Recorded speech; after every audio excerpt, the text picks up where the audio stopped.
We in Panama, y'all, still. And what in the heck is going on in Chicago? They doing some crazy What? shit. What is going on in Chicago? But we told you. Oh, let us know. We're using these microphones. Yeah, here it is. How do you have yours? I don't know, y'all. Look, I'm trying to get my stuff together here. Let us know if you can hear us. Yeah. In the comments. You need to put And it I up. will put it on comments. So I'm gonna put it up here. I'm okay, like, so maybe you Lord, guys can have hear. mercy. Yes, it was all tangled up. You know how I like my scarves, y'all. Okay, so y'all can hear us. That is good because you are not saying that you can't hear us, even though our mouths are moving. So look, I love to see all of the people who are members of Our Black Utopia who are also in our pre-chat, right? Our hangout time before the live in our private Zoom call. Behind the scenes. Right? Talking yes. about this stuff. And believe it or not, even though I'll be fussing at y'all sometimes. She fusses at me all the time. So y'all teach me so much, and so does my husband. Y'all teach me so much. I just want you to know that. So any of y'all who are members who are like, how is he preaching today? Know that I learn just as much from y'all as you believe that you learn from us. Right. And with that, look, we are going to talk because Action VJ is the one who told us we need to start repeating some things. And after this last bit of one-on-one calls, right? And then the questions in the comments. Yeah, there's still a lot of people out there. There's a lot that know what to do and how to go about it, but there's a lot of people that don't even know the basics. Exactly. So we are going to give you the 411 on how to get out of Dodge ASAP. We are going to go through all of the steps, okay? All of the steps in order that you need to do to get out of Dodge ASAP. Because if you think the melon felon is kidding, if you think that what happened in Chicago is not going to be coming to a town near you, think again. Hopefully, we hope that that is not the case. But what if it is? What if it is? Do you need to be prepared? Black people, America is not our country. I know the FBA want to get on and start arguing with me about this nonsense. But all I know is that my DNA leads back to the continent. The majority of my DNA leads back to the continent. I'm not part Cherokee or any of these other tribes, these beautiful, beautiful, beautiful tribes. I'm not part of that. So I'm not a foundation of whatever that stuff. I'm not. I am part of the African diaspora. And everyone who watches us claims to be part of the African diaspora, even if you're white. Okay? So we're going to talk about that, and we're going to give you the step by step on how to get out of Dodge. Yes. All right? Yep. And then we're going to provide you with a toolkit and other resources to make sure that this is not an overwhelming process. Because another thing that we've heard over the past month or so with the folks that we've been talking about is that they're overwhelmed. And I get it. Yeah. Y'all, because I was there too. And thankfully, I had two women who had my back, Rashida Dow and Stephanie Perry, right? Followed up by Adelia Aborshade, the CDMX crew. And the first two are putting on the Exodus Summit for Black Women, which is going on next weekend. If you do not have your tickets, look in the description below. Some people have said, how do you look in the description below? It usually says more, okay? And it's different on a phone than it is on a tablet and a computer and a TV, all right? But you can find the description for the video and get your tickets to Exodus Summit. And I want to say, guys, even though we can't attend the Exodus Summit, if you have a wife, a sister, a mom, buy them a ticket, sponsor them, sponsor another Black woman you don't even know. Exactly. Because it's worthwhile. Yes, and you can do that. All right? It is worthwhile. We got out of Dodge 7 months after I attended live my first Exodus Summit. Okay. Okay. Now, on our channel, we are going to give you the step-by-step process. But first, if y'all are new, my name's Halisi. And I'm Rick. Welcome to our Black Utopia. On our channel, we talk about money, we talk about travel, and we talk about life abroad as we are here in Panama, even though we live in Lisbon, Portugal. Panama City. Okay, we're hanging out with Charlotte from Black Expats in Panama. Then we're going to Medellin, and we're going to hang out with Charlotte with Black Expats in Medellin. Wait a minute. Let me say this. Charlotte, she be working 2-3 job money. Let me tell you this. So the other day we were down in the lobby taking care of some business. You know, we exchanged rooms and stuff like that. Because I'm bougie, y'all. We spent a good 45 minutes from all these different Black folks that recognize us, that know us and follow us. And we had great conversations. It was like, oh my God. Right?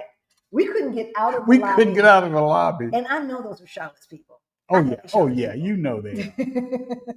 But it was so great to be able to meet and talk. It was. And know that people in other parts of the world are saying, hey, I watch what y'all doing. I hear what you're saying. Mm-hmm. So it was a blessing. It was. It really, really was. And these are people obviously who do not have Lisbon on the top of their list, right? They're scouting here and or living here. So that was really wonderful. Really, really wonderful. Yes. Right? And so for those of you who do not know, back in 2018, Rick and we got a wake-up call, y'all. We looked at our money and it looked crazy. It was crazy. Look at mine. See? But we got our financial act together. And in 3 years, we went from negative 22,000 to over 1.1 million in net worth, y'all. Even though these are difficult times, if we can do it, you can do it too. All right? You can do it. You can do it. And if you need help with that, we're here to help. We've got the Ready to Retire Toolkit, which is in the description below, and that's your first step. All right? And with that, we're going to get to it and start talking about how you move abroad. Get out your papers and pencils. Get them out. Get them out.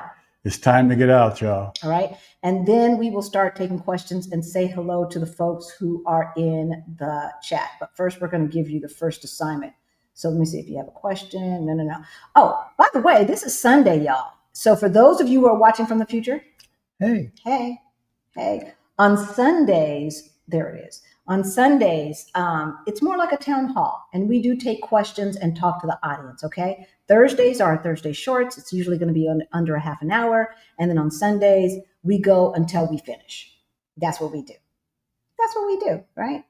All right. So the first thing that you are going to do, is what? Write a list? You're going to write a list and needs of your new country. Things that you need, things that you want, right. You know. So new country and city. And city. All right. Because see, in Portugal, what is true in Lisbon is not true in Porto, is not true in the Algarve, it's not true in Coimbra, right? Or the Silver Coast, right? So just because this one city does not have everything that you need, do not assume that there's nowhere in the country that has everything that you need, right. All right? And so the first thing that you're going to do is write a list of your needs. Be brutally honest. Yes. All right. I want you to think about your daily life. What do you want your daily life to look like? Now, for those of you who are not yet retired, because I was one of them, I'll be out on the beach. I'll be out on the beach with my Mai Tai, and that's what I'm going to be doing out on the beach, right? That gets boring after a while. It really, really does. So think about all of the things that you like to do,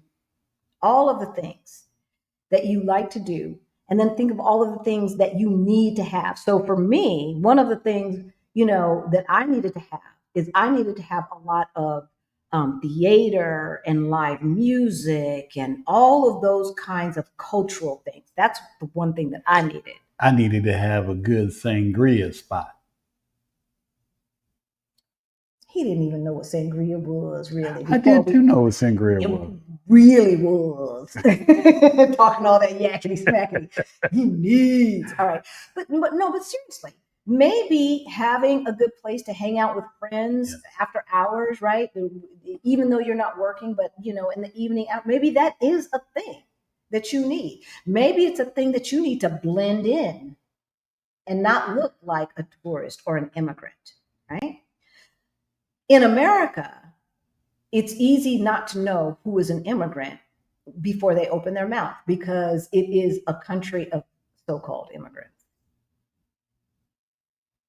Right? And then we make assumptions that Western Europe, for instance, is homogenous. And some of it is, but a lot of it isn't.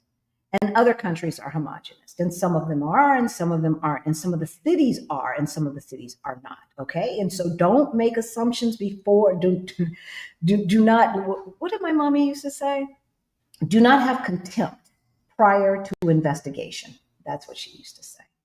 Do not have contempt prior to investigation. So you are going to make a list of your needs. Be certain that these are needs, not y'all. wants. I'm sorry, say that again. Your needs, not your wants. Okay. You're going to make a list of your needs. I need a place that's walkable. I don't want to have a car. I need a place that's accessible to water, big bodies of water. And I didn't realize that as a California girl until I moved to Colorado for a certain amount of time and then came back to California for a visit. And I was like, oh my gosh, I miss the water. Okay. So for me, I need to live in a place that has easy. And when I say easy, I don't mean no 1 hour bus ride. So Merida cannot be it, right? They're not that close to Progresso Beach for me. I need good transportation and ways to get around so I don't have to drive. Public transportation. As well as access to Ubers and stuff I don't want to have to go out and buy a car and spend money on insurance and everything else. And upkeep. And I can get around to where I need to get around to. Yeah, I'm going to tell you. When we were in Querétaro, Mexico, and we were having that conversation with, we were having a conversation. We were listening to the conversation between Angela and Lamar and their mechanic. I was like, ooh, I do not miss those conversations. I do not miss those conversations. So yes, good, holistic, affordable public transportation is a must. Access to good quality health care that is not expensive and won't break the bank, right? Yeah. That is necessary in my world. Now, if I were 30, I might not think about that. If I were 38, I might not think about that and probably didn't when I was that age. But now at 61, y'all, I'm looking at affordable health, easily accessed healthcare. So for instance, there is a beautiful small town in the Lisbon metro area called Sintra. It is the land of castles, and it's beautiful.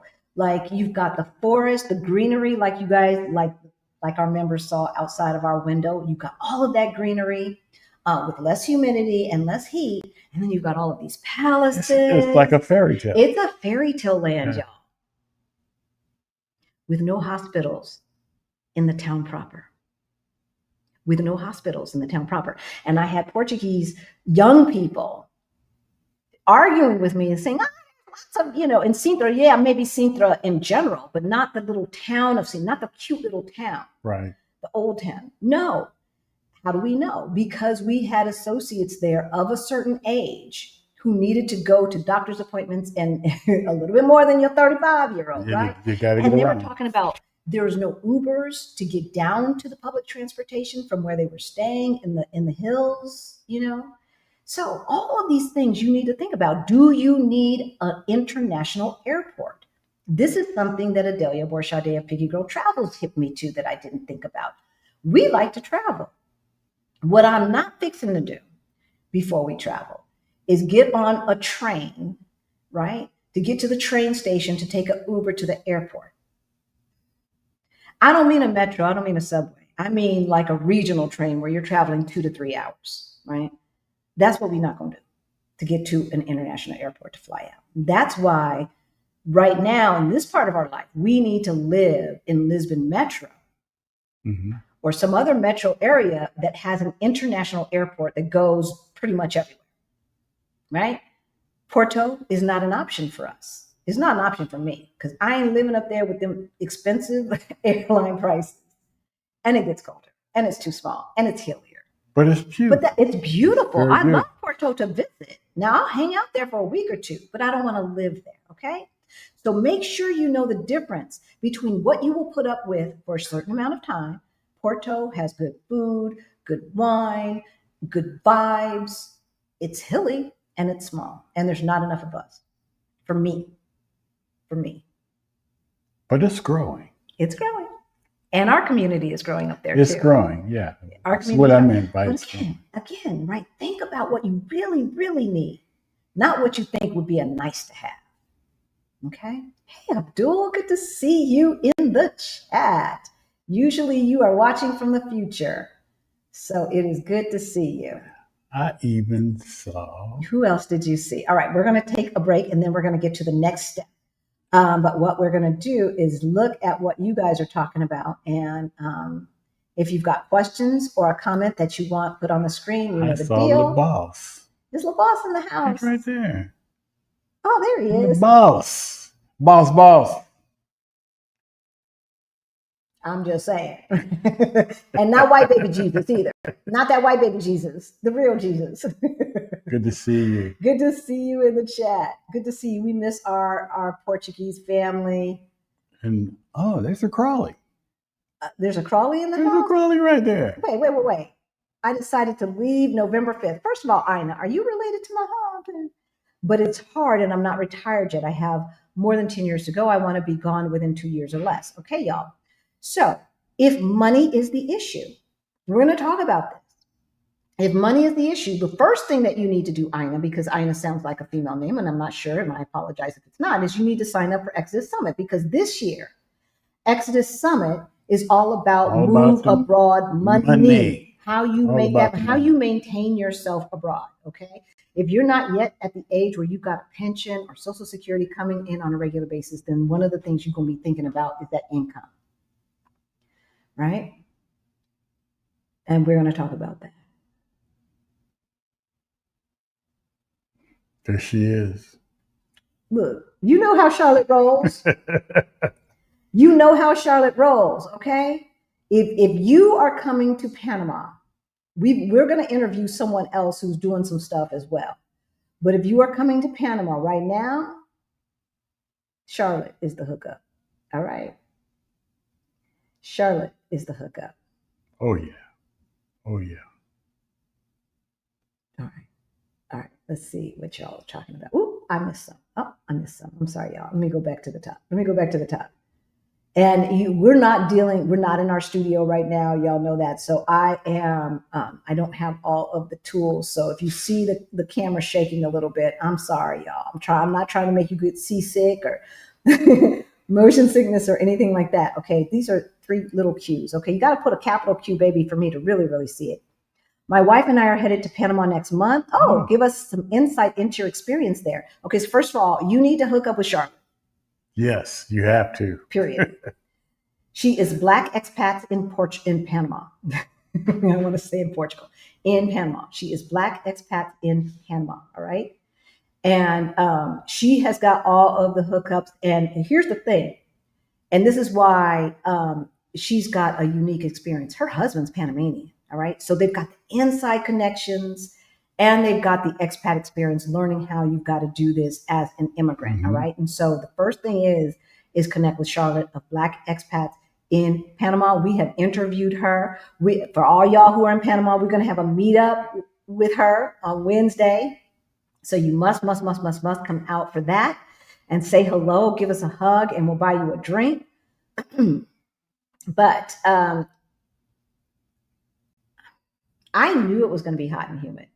I was already prepared for that. I do not like hot and humid. But what I like less than hot and humid is the melon felon and what is going on in the country of my birth. That's what I like less. So I would prefer to live here in Panama with the vibe that I'm getting from the locals than I would with the Karens and other BS that we have to deal with in the United States. Mhm. Panama City is a very cool, vibey metro area. Driving in, what we saw when we've gone out in the evening, and we still have a lot more exploring to do. We're going to put together a real video for y'all. But what we've seen so far is really cool. Oh, it's awesome. Right? I really, really enjoy it. I really enjoy it. And I walked around yesterday. I just went for a walk, and, sometimes I try to get lost. And I am glad they are on the grid. Oh, not like Portugal. Unlike Europe. They are the grid, so it was easy for me to navigate and stuff like that. Not all these curvy streets and roundabouts around villages created around churches and things like that, as it is in Europe, because most of America, and I include South America as well as North America in that, is so new, right? A lot of it still has this modern infrastructure where you can figure out where you are because everything's north-south or east-west. Portugal, give me a break. Mm-mm. Man, they're like, you better figure it out. You better use a compass or something. Americans are upset. Burkina Faso is no longer processing visas for the African diaspora. Oh, wow. But Burkina Faso, Americans are goofy. I love what Homeboy is doing. All right. I love what they are doing. But get real. They do not have the infrastructure for your average bougie ass Black American who can afford to move abroad.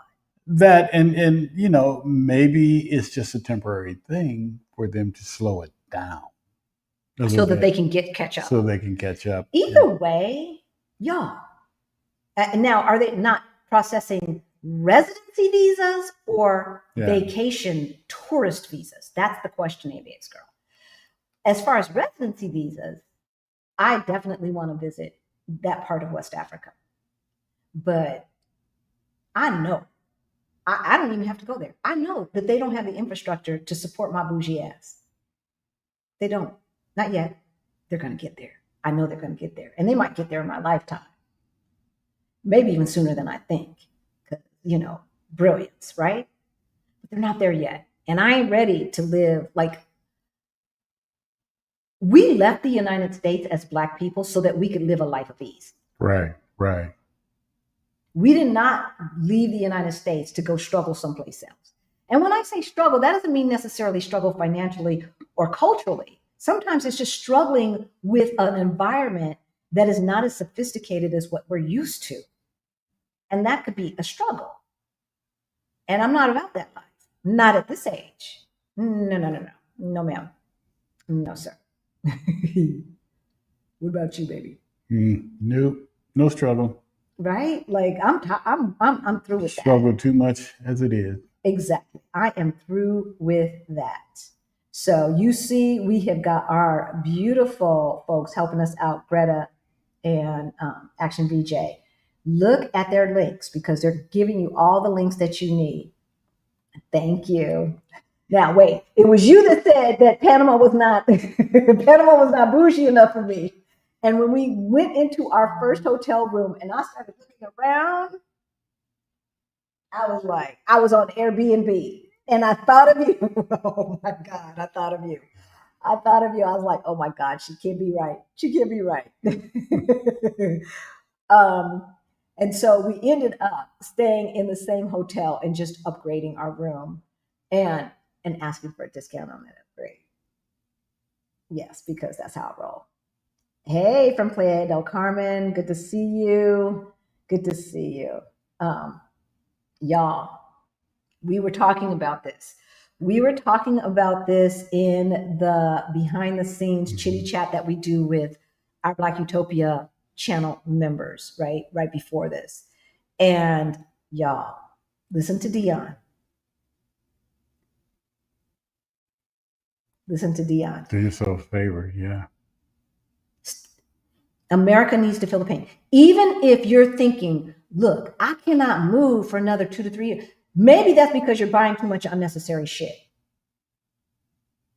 I'm just saying, if that's you, you might want to get the Ready to Retire Toolkit. If making money is not the issue, but keeping money is the issue, right? Investing money is the issue, maybe you need to get the Ready to Retire Toolkit. And then next, maybe you need to get in Beyond the Bling, our financial freedom program for late bloomers like ourselves, right? So yeah, Rapper MD, you married, you know she hooked us up. I know, and thank you so much for attending. Yes, oh, that was great. Happy birthday. So much fun. So we met Rapper MD for the first time Face to face, where we could touch each other. She was in the house. In Querétaro, Mexico. For all of you who were not there, oh my gosh, we had so much fun. We fed about 40 folks, right? Mm-hmm. Somewhere about 40 folks. And we almost closed the place down, y'all. It was so much fun. We didn't get home until 1:30 in the morning from the Querétaro meetup, which was also Ric's birthday celebration. Yeah, it was fun. It was fun. It definitely was. So CK said, art, theater, plays, comedy, museums, performances, live music, galleries are on her needs list. I found that language is super important to understand expressions. So that's another thing, right? We are not colonizers. We do not go to places and assume that they're going to speak our language, right? Just like we're probably not the ones in America. And if you're watching our Black Utopia, you better not be one of the ones in America talking about speak American or speak English, right? Not when our grandmothers had to count jelly beans. That's not what we're gonna do. No, that is not what we're gonna do, right? But yeah, so think about that. If you intend to really embrace and get into the culture where you're moving, if you're not willing to do that, why are you moving there? Why are you moving there? True. Right? So be it Vietnam or Thailand or Malaysia or South Africa, Rwanda or Ghana, right? Or Colombia, Costa Rica, right? Wherever it is, you need to be willing and ready to start learning about that culture. And then you need to think about, can you learn that language? And if the answer is no, I would rethink. Not learn it like fluently. I'm never going to be fluent in Spanish. I've been taking private Spanish lessons for 5.5 years. I know I will never be fluent. I will be communicative and able to communicate in most situations. And I'm already kind of like that. But that doesn't mean my shit ain't broken English, broken grammar and all that stuff. Look, I change tenses and speak in the future and talk about the present, all that stuff. That's not what I'm talking about. I'm not talking about communication, right? We're talking about, are you willing to even get to that? Mm-hmm. And if the answer is no, then maybe you should rethink where you're moving. Okay? Maybe you should rethink. Okay, what else? CK also needs a sunshine. I know that's right. And so Portland, Oregon was never on my list if I were to stay in the United States. Washington State was never on my list. London was never on my list. I need sunshine. And even though Colorado is cold, oh my gosh, he lost our notes, y'all. I ain't losing nothing. He lost our notes. So so you got to go back to Drive. I don't know what he did. I didn't do anything. It closed fell asleep. Somehow. I don't know. Google Drive. Okay. I'm sorry, y'all. I'm gonna do a search right here. So it is. Let's do this. Delete.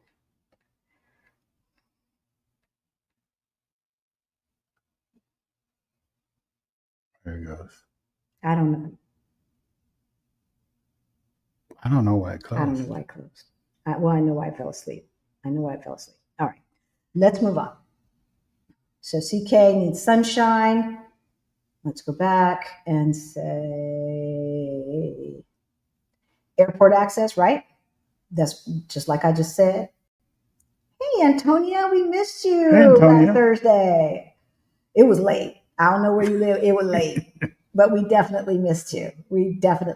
I'm so glad you're here. Excellent and affordable healthcare, y'all.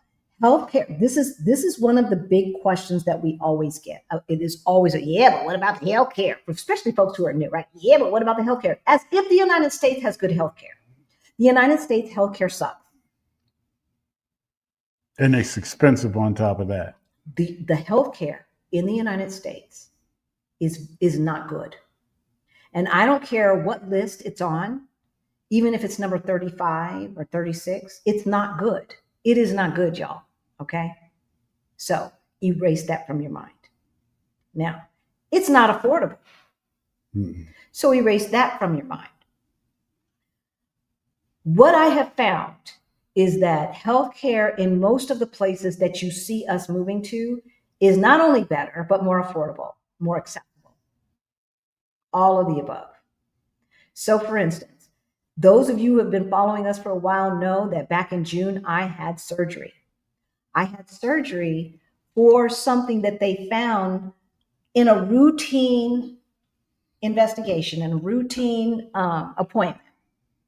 But what was routine about it in Portugal was not routine in the United States. So No. I got a test that was compulsory that you must take every year, or they suggest that you take every year, right? And so they suggested it and I took it. And because they suggested, and it is compulsory, it is covered. And so I took the test and they said, oh, we see something. Let's do some further investigation.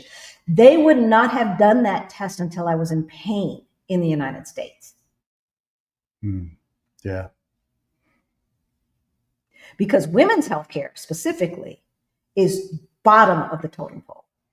And white men make sure that that's the case so that they can keep you enslaved and in that kitchen.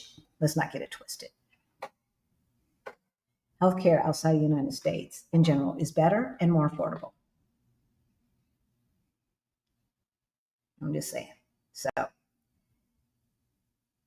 all right, let's move on.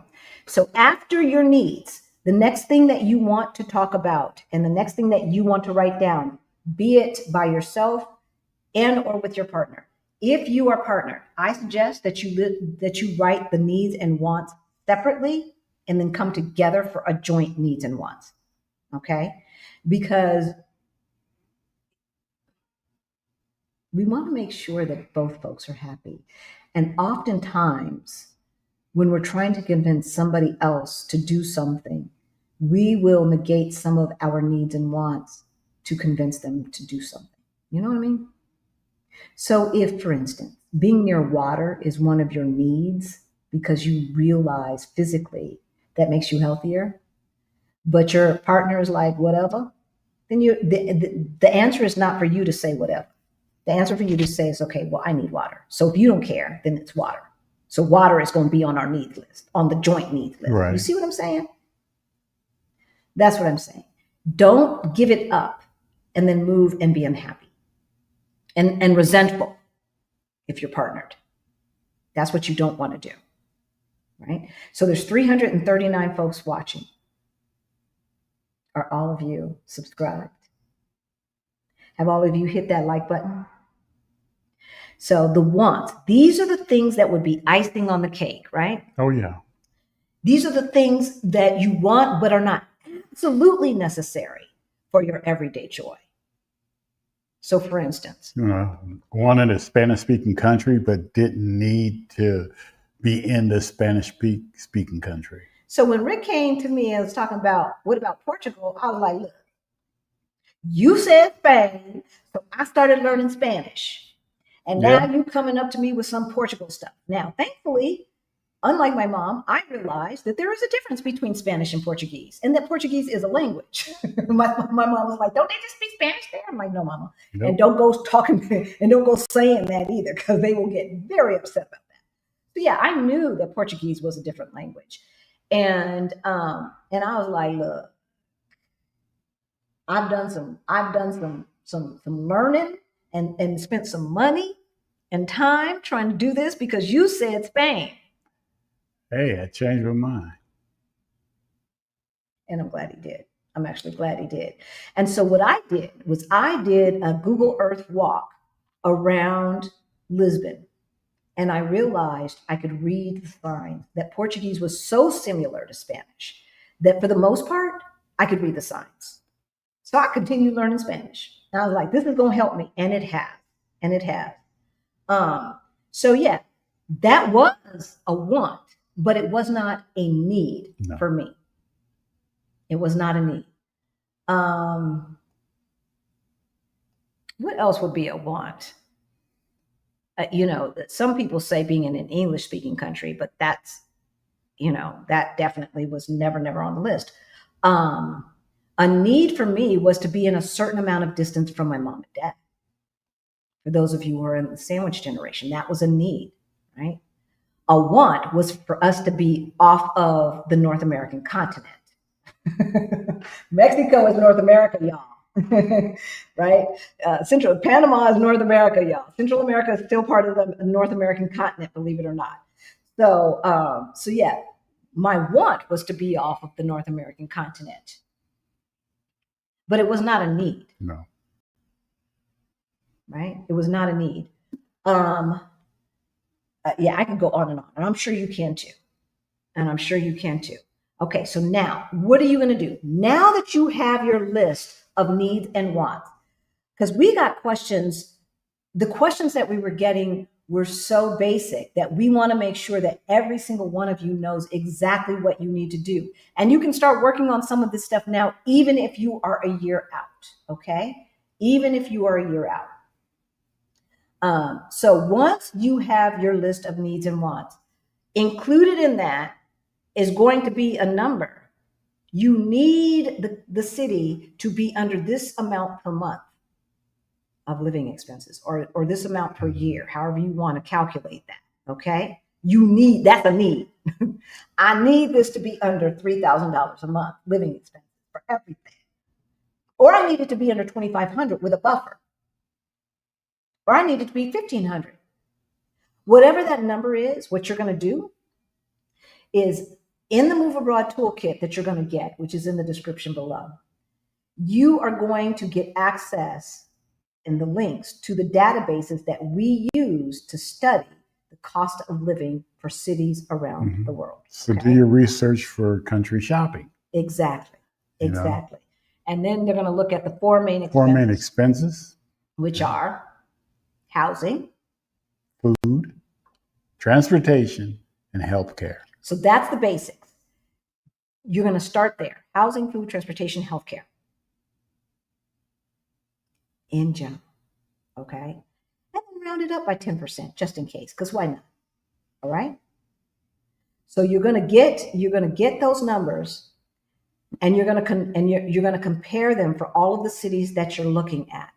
All right? And then the other thing that you are also going to gather for each country and city is conversion rate, basic visa requirements, Facebook groups, etc. Right? Like we have several Facebook groups for the Lisbon metro area and Portugal. Right? Tax implications. Y'all, these taxes. Okay. Yes, healthcare is very, very, very, very affordable. Why? Because it is subsidized by the country, which is paid for by taxpayers. Okay. They do pay higher taxes in a lot of these countries. And for that, they get healthcare and they're not going bankrupt. Right. So conversion rate, basic visa requirements, the Facebook groups, right? Tax implications. And then lastly, name and cost of immigration help. Okay, so who are you using? Who are you going to use to help?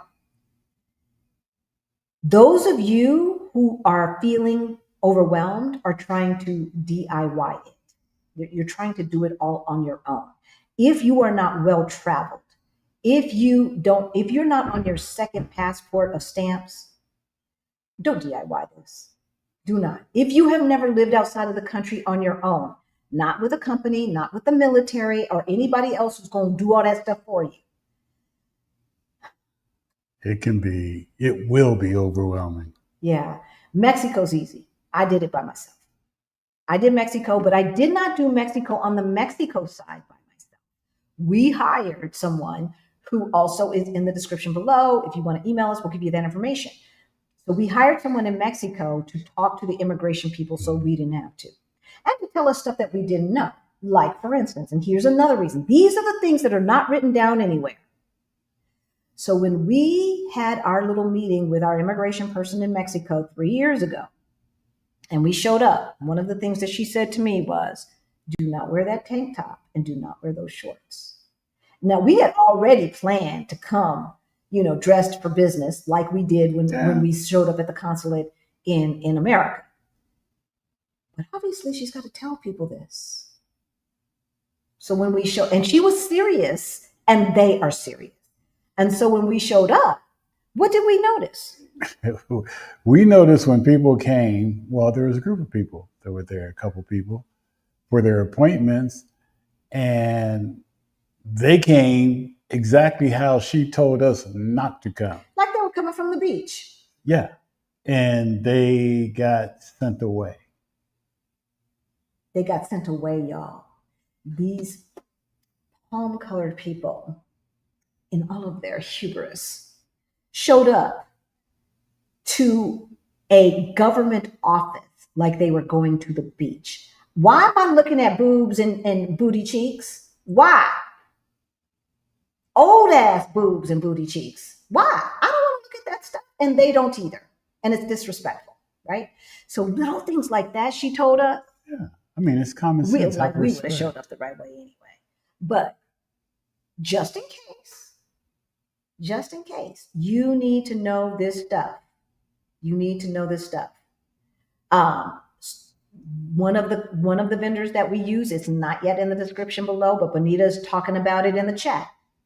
Okay, we have suggested this company for the last year and a half, and we have yet to get a negative review.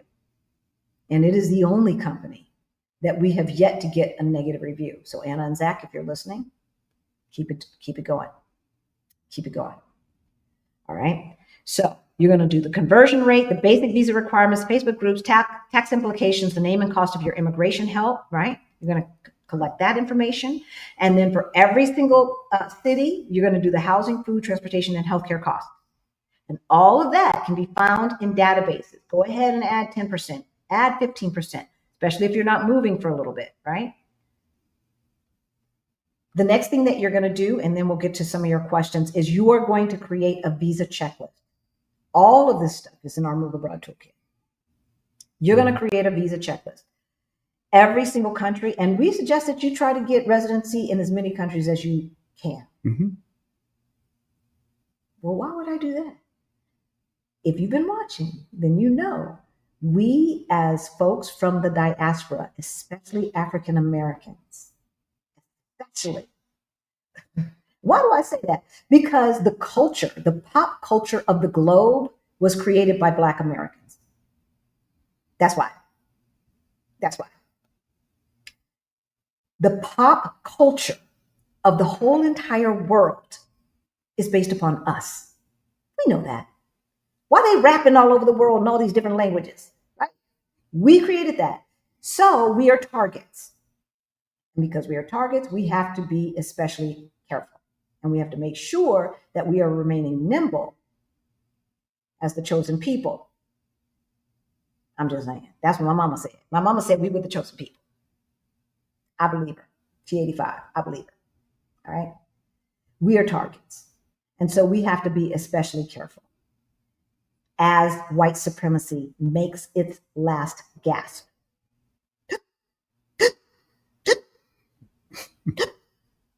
They killing each other, y'all. I digress, but I'm going to digress. Who is going to talk about this white on white crime?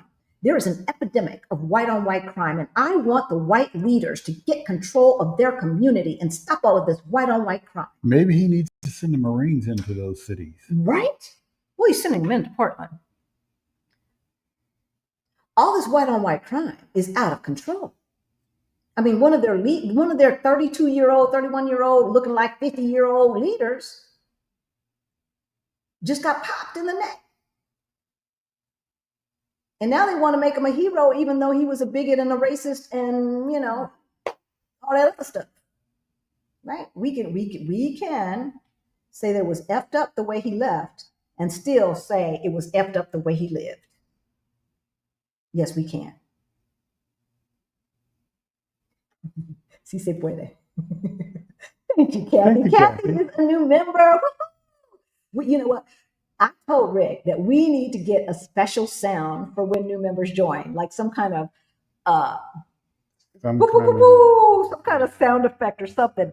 that's Look, the just, radio shows have it. I that's just, want it. that's I just want it. more It's not noise. corny. It's not corny. I want it. Because some people Or maybe listen we to should us. get, that was easy. No, that's already taken. Well, it's already taken. And I'm Well, a not going lot to of promote. those sounds are taken. I'm not giving no props to that white corporation. That's what I'm not doing, right? Mama's right. Mama is always right, right?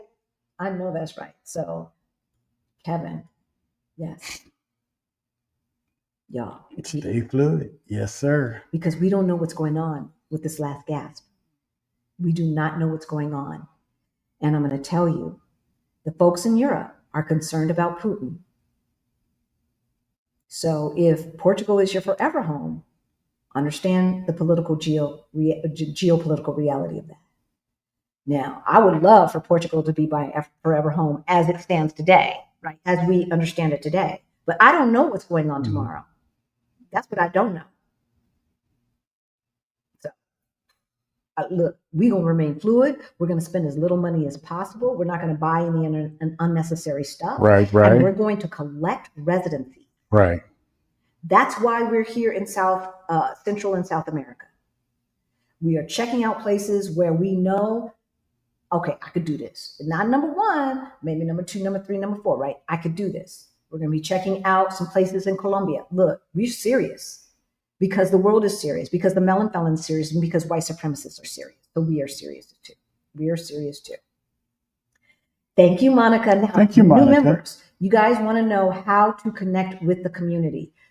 Yes, we have our Fire Over 50 Facebook group, which we are moving off of Facebook, okay? And we will let the folks in that group know when we move off, just like Exodus Summit moved off. In the meantime, everyone who is a member on this channel, we hang out every single Sunday for the most part, right before we go live for about an hour, y'all. Yeah. And we chat and debate and give testimony and all the stuff, and right, and answer questions and all of that stuff.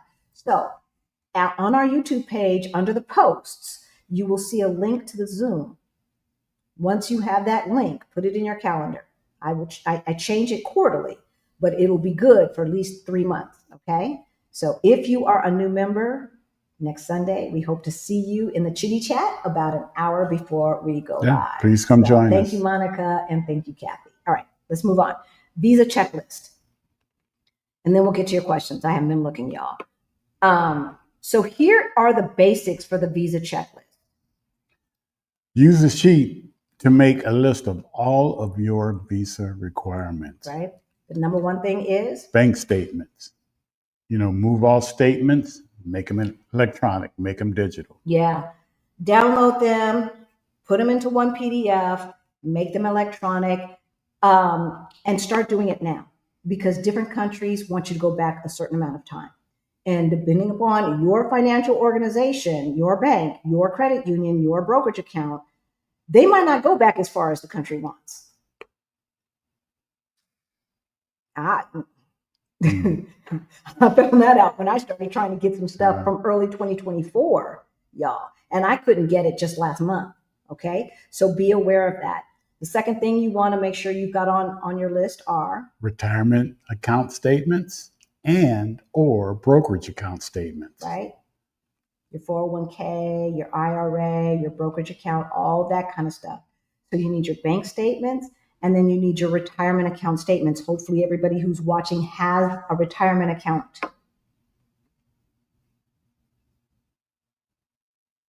If you don't, I'm gonna be on your butt. I didn't expect to be at this job this long. Babies, you are leaving money on the table. As long as your company is offering 1, 2, 3, 4, 5, 6, 7, 10% match on anything that you put into your 401k, 403b, or whatever your company has, and you are not taking advantage of that, what you are saying is, I don't need 10% more money. I got it like that. Mm-hmm. Yeah. That's what you're saying. The other thing that you will need for your visa checklist probably are birth certificate and or marriage license. Okay. You need your marriage license if you are going to be submitting account statements like a 401k account that can only legally have my name on it or his name on it, right? Because it's pre-tax money for that individual, which follows you even if you get a divorce or whatever. So the country may need to say, okay, now legally, if I were to go somewhere, Rick can get all my 401k money and vice versa, right? And so the country that you're moving to might need to see that you legally are connected and have that right? So that any money that I have can also be counted towards him and vice versa. So that's why you may need your marriage license. If you are a same-sex couple, you will need your marriage license. Just get it and get it apostille. Yep. Okay, because folks be tripping. They be tripping. The fourth thing you might need is new country health insurance. Exactly. So before you even apply for a visa for Portugal, you need to have insurance, which at the time must cover COVID, probably still does. All right. And it has to meet all of the requirements of the EU. We used a company that is going to be in the description below. And at the time, this was 2022 for the both of us. We were still kind of a little bit old back in them days too. It cost us, I want to say, about $354 for 6 months. For the both of us. Okay.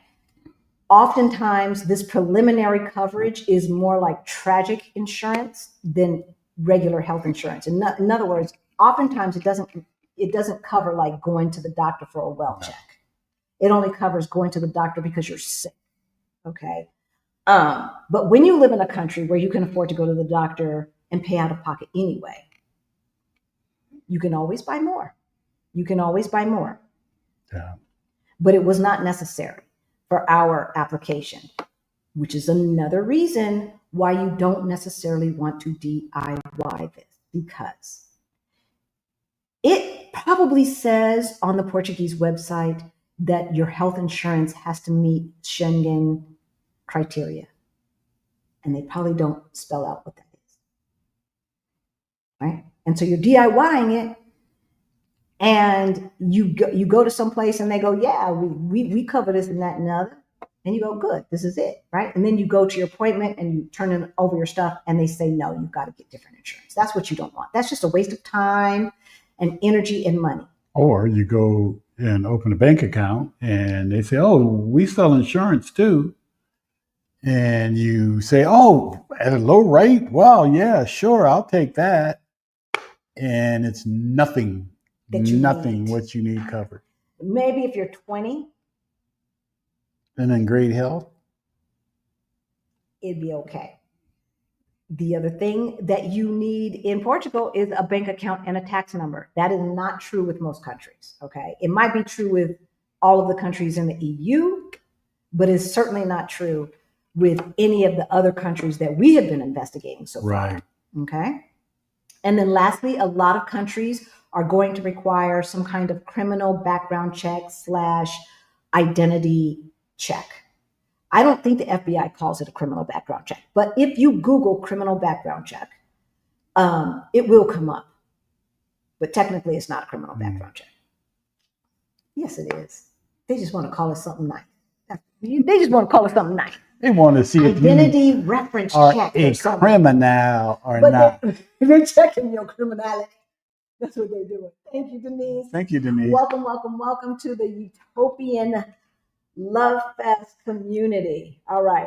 So let's see. So we went over already your wants and needs list, how you are going to go country shopping, right? You're going to go city and country shopping by writing a list of all of the cities you're looking at and then marking down what their housing, food, transportation, and healthcare costs are, right? The next, you're going to, for those same cities and countries, you're going to talk about the conversion rate, the basic visa requirements, the Facebook groups, go ahead, tax implications, and then whatever help you need, the name and cost of your immigration help, okay? And then we just gave you the basic visa checklist, right. The basic visa checklist. The person who helps you do the move, the immigration specialist, you do not need an immigration attorney. No. You do not need an immigration attorney that is going to charge attorney prices. Unless you have something complicated, right? In your history, or or different ways of maneuvering, family issues. Yeah. Unless you've got something other than the norm, you do not need an attorney. You do not need an attorney. And that's just a fact. You just don't. Hey, Dennis, I knew it was him. I didn't even see. I just saw the orange come up and I knew it was him. Thank you, Dennis. Thank you so much. Thank you. Yeah. So you're going to use an immigration specialist if your case is pretty much typical. Okay. And so that means you have nothing, no criminal stuff you've got to explain. Everybody in your family that is trying to move is the same as far as their background, and they're all residents of the same place, because there may be different requirements, I don't know, from different places, right? Or there more scrutiny, right? And so other than that, if you are the typical OBU person, you probably don't have too many weird things in your background. Now, we all have some stuff, but you know what I mean. Yeah. You know what I mean, right? All right, and then we'll get to the general checklist. All right, so let's see what you guys are talking about. To your point, since we created the culture the world has embraced, do you think African Americans specifically are likely to have more countries willing to take us in as refugees if the U.S. were to collapse? Ooh, that's a good question. That's a very good question.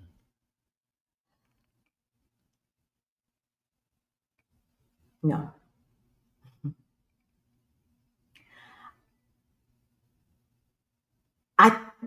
I think it would have to get Gaza-like atrocious. I think there's some African countries that would step up real fast to do that, perhaps. I think there's some Asian countries that would too. I'm not so sure about that. But you think so? I do. Okay. Yeah, I'm not on that train yet. I'm not there yet. But I do believe that there's some African countries that would step up. South American, I'd have to see, the thing about South America and Central America, folks, is there's a lot of us down here, right? But unfortunately, from what I've seen, they have allowed those who present more Spanish and less indigenous, more Spanish and less African, to rule the country and to be to have the power. That's what I've seen so far. So I don't feel good that they would step up, because how are they treating the Black folks that live there now? Right? So they treat them better than they treat Black folks in America. They ain't killing them off. Police can't just run roughshod and just kill us off like they do. We can't have no Rittenhouse little boy crossing state lines to come shoot us up and then get acquitted and some kind of presidential award and some bull crap like that. That's not necessarily going on. Right. So we can live in peace. They leave us alone. But as far as generational wealth building and this and that and the other, I don't know, right? And so if they can't point to a large Black middle class and upper middle class community within those countries, then I can't see them offering us refugee status, because they've already proven who they are by how they treat their own. That's just my opinion. What y'all think? So thank you, J.K. Kramer. Thank you, Dennis, for the super chat, super thanks money. As y'all know, 100% of our money goes to our scholarship fund for late bloomers like ourselves. That's for Beyond the Bling. I'm sorry, for Beyond the Bling, which is for late bloomers like ourselves. All right, I'm going to start at the bottom and start marking things. We have talked about a lot, and then we're going to finish it up. And y'all, if you have not gotten our Move Abroad Toolkit, get it. It is in the description below. It is the first thing after the description. The first link after the description is the Move Abroad Toolkit. This is what we used, or what I created, to help us create our plan to move abroad. And I'm just going to give another shout out to Adelia Aborshade, because she has a Move Abroad checklist. Mm-hmm. And I use the Move Abroad checklist as the foundation.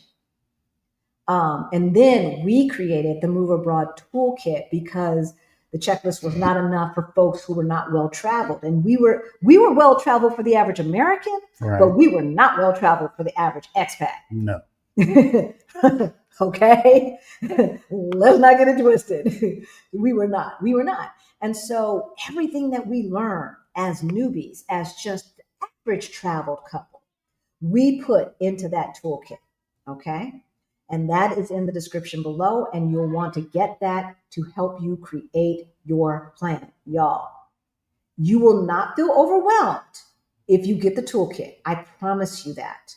I promise you that. Oh, so we got a lot more suggestions in the chat, y'all. And so I am marking them because nobody knows everything. I just like your name, M. Bacon Politics 06. I just like your name. Okay, who else? CK is asking questions because she always does. When you are a lifelong learner like CK is, you know, look, you're going to get lots of questions. Okay.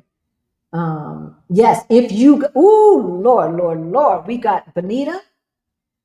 Let people know, if you get married at one of those resorts, if you got married at one of those resorts and things like that, right?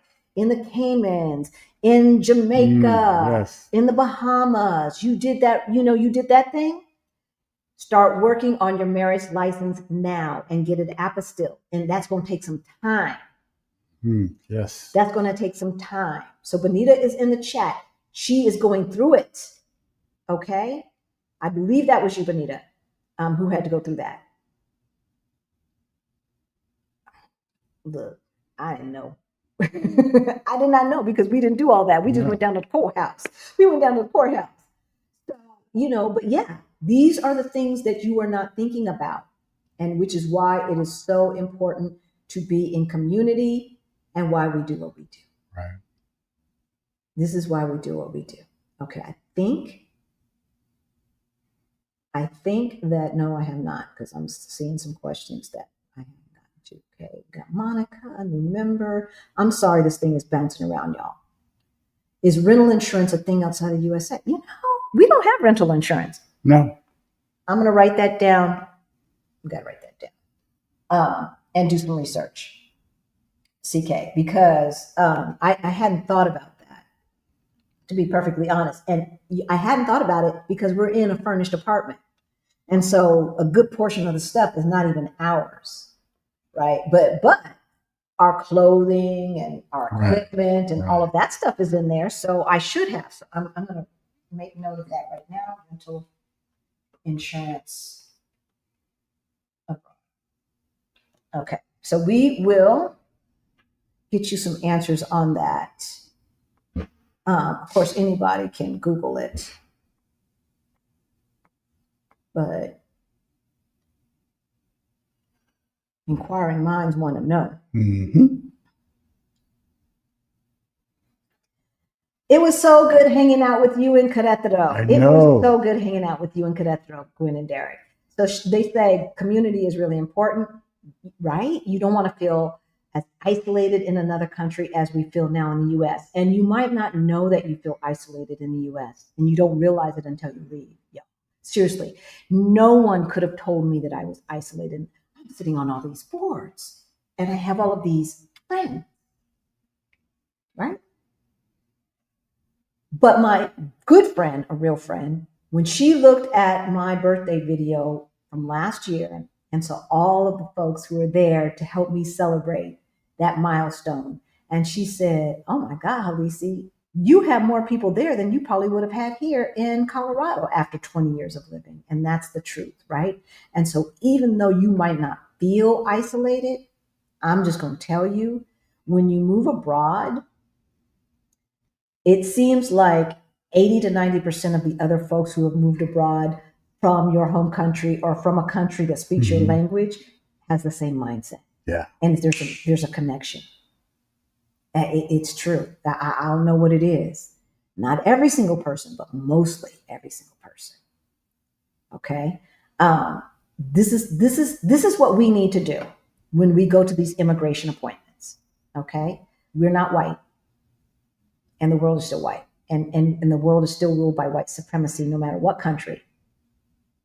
So we dress for success when we go for these little interviews. Now, when we went for our immigration thing here, our renewal. Oh, in Portugal. Yeah, we didn't dress up. No. We didn't dress up. But for the consulate and all of that, we did. We did. Okay. Okay. So I think I've got all of them marked. So ABX says maybe Caribbean nations, if you have a Caribbean DNA. I'm assuming that you are saying as far as what Dennis was talking about and offering refugee status and things like that, right? And see, that's the thing about the Caribbean DNA. That's Black DNA, right? And so one of my family members, when they traced their DNA, it was from Africa to the Caribbean to Louisiana. And then another one, it was just straight from Africa to Louisiana. I don't know how that works. I do not know how that works. I looked at my DNA thing again last night. Oh, did you? Yeah, and I have more Nigerian and Togo. Yeah, that would make sense. Were the two highest ones. That would make sense. That would make sense. Yeah. I think mine is mostly Nigerian and Ghana.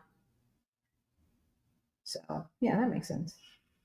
Because Nigeria is kind of on the western part of the country. So RB says, hi guys, I visited Portugal this past summer, and the immigrants I spoke with were very concerned about the new anti-immigrant attitude in the country. Your thoughts? I'm not sure what immigrants you spoke to. Did you speak to American immigrants? And if you did, was it Twana? I'm not very concerned. I'm not very concerned. Like, what we're dealing with is nothing compared to the United States. It doesn't even come close. It's so unclose that it's like, oh yeah, there's a thing, right? If I were Brazilian, I'd probably be more concerned. If I were Southeast Asian, I'd probably be more concerned. If I were African, I'd probably be more concerned. In that order. Okay, so Africans least concerned out of all of the immigrants, and then Americans even less concerned of that. We're only 9,000 to 10,000 of the 7.5 to 8.5 million people that are in Portugal. When speaking to the Portuguese people, the people who we speak to anyway, they tell us that it is a minority, a real minority, like 20% that feel that way. And they tell us that it is mostly in that order, and I hate to say it because, it's racist, it's still racist. In that order, it is Southeast Asians and Brazilians, then Africans, and then everyone else. Because everyone else doesn't have the population there for them to really know. Yeah. They hear English, but they don't know the difference between British English and the Brits. If you're questioning people in the Algarve, the Brits are probably on that list too. Okay. But from the people in Lisbon, we never hear Europeans or Americans listed as the people that's like, why don't they do this? Or why are they like that? Or and all of the complaints. Okay. Now it's probably the Americans, the Brits, the French, and the Russians who are paying more than they should for rent. We're not paying more than we should for rent. We know we're not, because our landlord showed us the contract that he had from 2 years before we moved in, and he used that as the template for our contract. Right. So we know we were only paying like $100, $150 euro more. Yeah. than the folks who were living there before us. So we know we're paying, basically what Portuguese people pay. But that's not true, especially with white folks. Because white folks, and all the white folks who came from San Francisco, and sold their little bungalows for $2 million and stuff like that. And then they came here in Portugal back in 2021, 2022. Not here, we're in Panama now, but in Portugal back in 21, 2022, throwing money around, buying up these apartments with a golden visa and all of that stuff. It's the golden visa program. That part is a huge part of the housing crisis in Lisbon. And another major thing, which I don't know why they're requiring this, but I think has hurt the locals, is that 1 year lease that every single immigrant has to have prior to even applying, which means at any given moment, there are a ton of apartments in Portugal that are empty, just taken off the market, and the landlord's getting paid, so they don't care, right? Empty but taken, while we wait. And they've got I can't even tell you what the wait is. So if Portugal, look, pack your patience. We had our renewal interview before we left, and baby girl told us, do not expect any communications before 3 months. 3 months. So they tried to hold us hostage in that country for 3 months while we were out without a card. Now, y'all follow us, and we'll let you know how it is getting back in the country with an expired card. We've heard that it's not going to be that big of a deal, that we're in the system and it should be fine. We'll let y'all know. We will let y'all know. Because right now, we got an expired card. So we'll see when we get back home. We read that. With Portugal, FBI checks must be within 3 months. That's right. 90 days. Okay, 90 days. That's what we tell everybody. 90 days, y'all. 90 days. And then you've got 4 months to get in country and get your passport stamped that you are here, or not here in Panama, but they're in Portugal awaiting your immigration appointment. Okay. So 3 months for the FBI background check, 4 months to get in country. Mexico, for instance, it's 6 months to get in country. No need for an FBI background check. And now FBI background checks must be apostilled. They must be apostilled. So that's even more time. What is an apostille? Basically, it's a government notary, right? It's to notarize a government document, and you have to get it notarized or apostilled from a government agency, depending upon what the document is. Federal documents, federal apostille, state documents, state apostille, okay? These are all of the things that you never wanted to know, but you must know if you want to do the move abroad thing. All right, the new Apple earbuds and eyeglassware. I know the new Apple Air Pro, they do translation. They have translation. I don't know what, new cheat code or language for communications. You see this look, CK? Didn't we just talk about not buying stuff that is unnecessary in Trump's world? Didn't we just talk about that? Why are we talking about earbuds and eyeglasses and all that stuff when you got Google Translate on your phone right now? Y'all, CK might have it like that because, they throwing money at her to get her to stay in country. Right? They just throwing money at her. Mm-hmm. But for the rest of us, y'all, we got to be careful.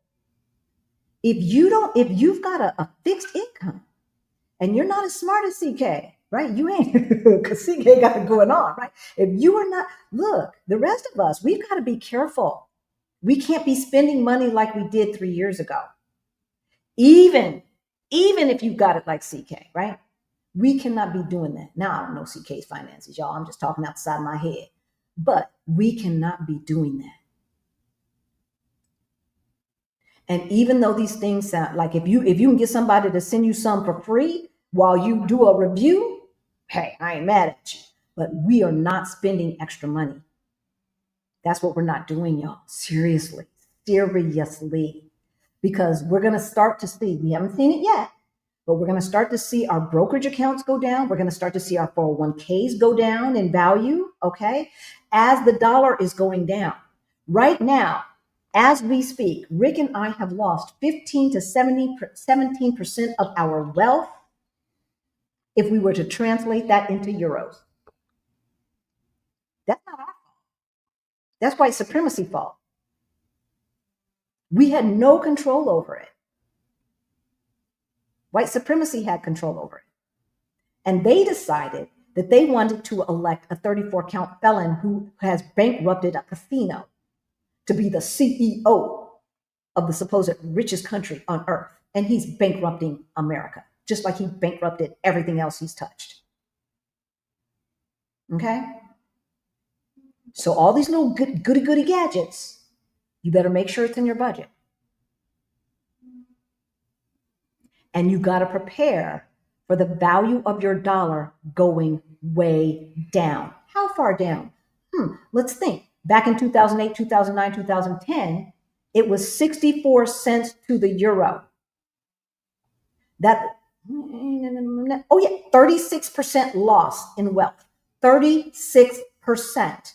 That means if you're a millionaire, you are no longer. Instead of a million, now you have 700 and something, right? 600 and something thousand, as opposed to a million. That's a lot of damn money.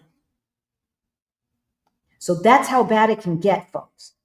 Okay, let's not get it twisted. We are not on here talking about this because, look, I know Charlotte's out in the streets and she's waiting for us. We could be somewhere else.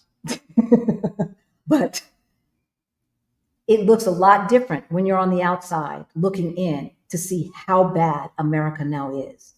And you guys are probably not paying attention to the fact that the dollar is going down.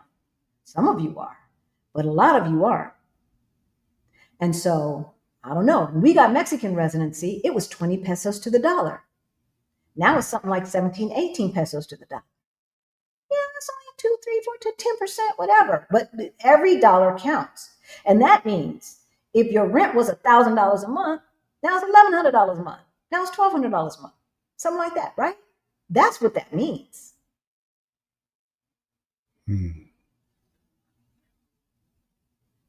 All right. The new Apple earbuds. I don't care about them Apple earbuds. Also make a color copy of all pages of your passport and keep a digital copy.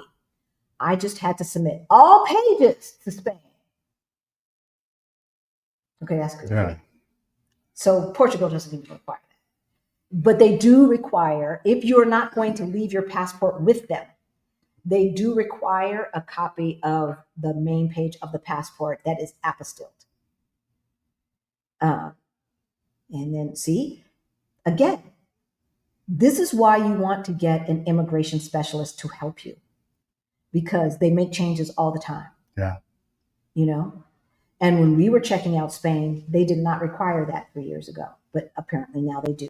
Okay? So you want to make sure that you get the help.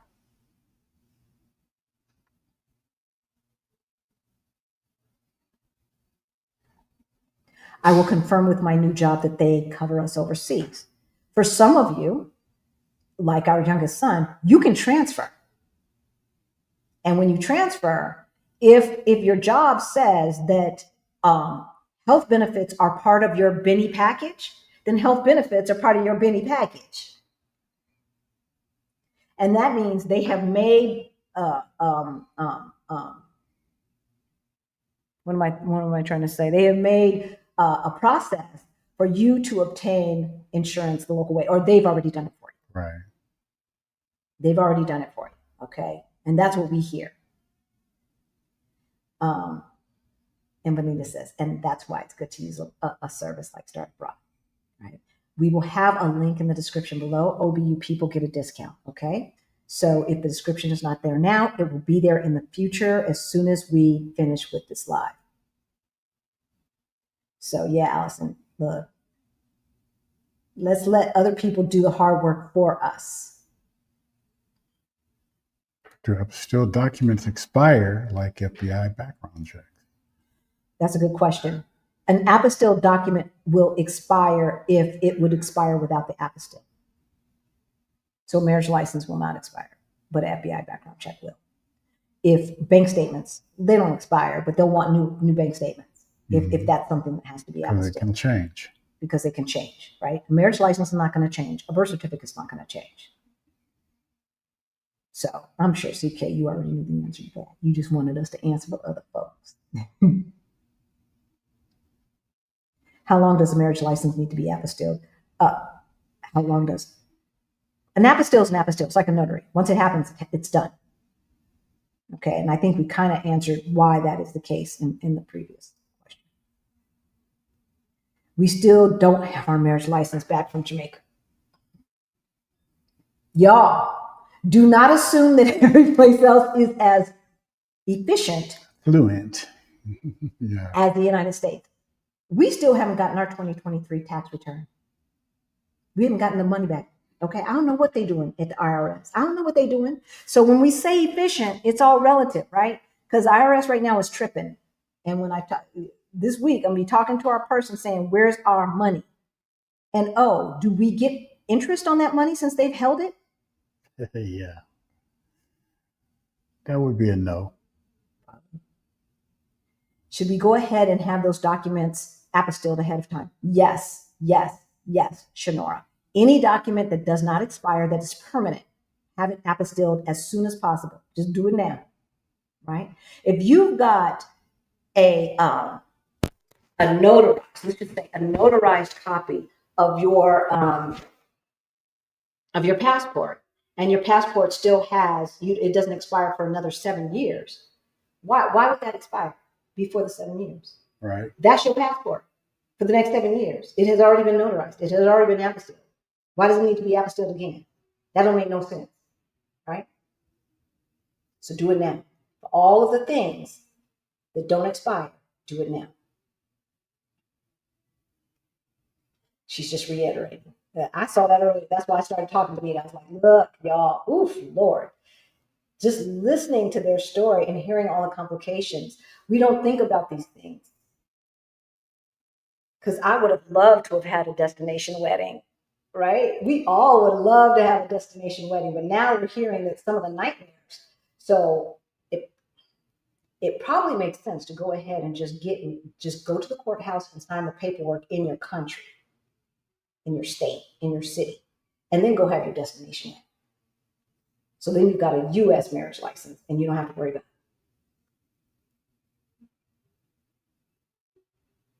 Yes, you need a printer. We had to purchase a printer. We had to purchase a printer to get ready for our immigration appointment back in 2022 when we first got to Portugal. Our friend let us come over to their house to print some stuff. And then when we started printing, it was like, you know what?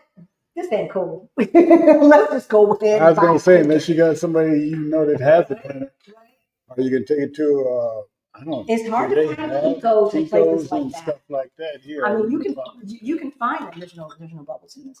Oh. You can find your Kinko's and your copy centers and things like that, but they're not as prevalent as they are in North America. They're not.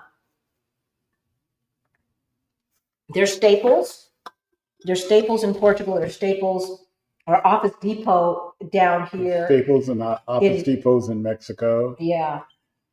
But other than that, like your Kinko's every corner and stuff like that, and your mailboxes, etc., and stuff like that.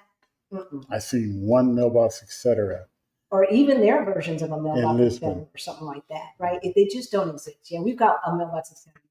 But other than that, they really don't exist. And so, be prepared to buy a printer. Now, we bought a printer for under 100 euro. It was like 79 euro, and it does the job basically. What's your insight into why Lisbon has such a strong expat community more than Porto? I've looked for Meetup, Facebook, Lisbon seems good. Hi, Coventina. Because Lisbon is a cosmopolitan city. Lisbon is Washington, D.C. Okay? Porto, on the other hand, is Boston. Boston's cool, but it ain't D.C. Everybody knows DC, right? Anybody who's interested in America knows Washington, DC. Okay, it's the capital of the country. Lisbon is the capital of Portugal. Everything, it has the international airport, all the major stadiums for the major concerts, and all of that stuff is in Lisbon. Mm-hmm. Portugal is a very small, physically small country, very small. Gosh, it may not even be bigger than New Jersey and maybe one other state put together. It's small. There's less people in the whole country of Portugal than there are in the state of Colorado. There's less people in the whole country of Portugal than there are in the LA metro area. Yeah. That's how small it is. Okay.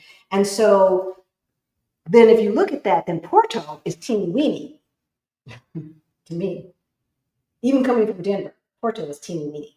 Like you can drive out of it in 15 minutes. So there's just not as much. And for those of us who want city life, but the beach as well, it's Lisbon. It's Lisbon. So yeah, not necessarily Lisbon proper. A lot of our friends live down towards Cascais, right? Some of our friends live on the other side of the river in Seixal or Almada, Casillas, and places like that, even Stubal. Yeah. Some live on the Silver Coast. Some live up on the Silver Coast. We don't see them as often. We've got friends in Coimbra, but as far as the Lisbon metro area, yeah, Casillas, Almada, Seixal, Cascais, and all down towards the beach areas in between Lisbon and Cascais. Those are a 20, 30 train ride or a 20-minute Uber ride from the city. And so even though you're a little bit more suburban, it's still a city. And so that's why everybody's there. You know, the theaters, the everything is there. You know, every Black act that comes to Portugal comes to Lisbon. They don't go to no Porto. Why? For the 100 Black people that are in Porto? No. There's more Black people, but Black Americans, no. They're going to come down to the 700 Black people that are in the Lisbon metro area. That's what they're going to do. All right, here we go. General checklist. Okay, these are the questions that you're going to want to ask yourself. We're moving abroad. We're doing it as soon as possible. We're not going to be overwhelmed. We're going to have a plan, and we're going to execute our plan. So the first question you're going to ask yourself is, what state will you domicile in for tax implications? Let me take this question off the screen real quick. Sorry about that, y'all. I don't want them to think that we're answering this question. Icon comment. There we go. All right. So what state will you domicile in? Why? Why does that matter? Because you're a United States citizen, baby, and you got to pay taxes no matter where you go, unless you deny citizenship, which you don't want to do until you have another passport, or unless you have another passport. So that means you're going to file your state taxes and your federal taxes in the United States every single year. Does that mean you're going to have to pay double taxes? Not necessarily. No. Not necessarily. It depends on which country you move to. And that's why you need to understand the tax implications, which we said earlier. If the United States has a treaty with the country in which you're moving, then you will not be double taxed. But it never, ever, ever, ever, ever, ever, ever, ever, ever means that you don't have to fill out a tax return. It never means that. You always have to fill it out. Right. And turn it in. And show what money you are bringing in, even if it's just Social Security or pension, whatever money, they want to know. And whatever money that is taxable, that is not taxed in the country where you're residing, the United States is going to tax it. So, for instance, let's just say we had $5,000 a month of rental income. And Portugal says, okay, well, under our rules, we're only allowed to tax 24% of that, of the net. And the United States says, yeah, well, we can tax 30% of the net. So we pay 24% to Portugal and 6% to America. That's how that works. That's how you're not double taxed. Those are horrible examples, but you understand the point, right? You understand the point. So that's why it is important to know what state you're domiciled in, because if you're domiciled, if you leave and you are formerly a resident of New York, of Illinois, of California, you're paying some taxes. Yeah. But if you're in Florida, they have no Texas, They have no income tax, right? We are from Colorado, even though I was born and raised in California. We moved from Colorado. Colorado's taxes right now are still fine. So they're minimal.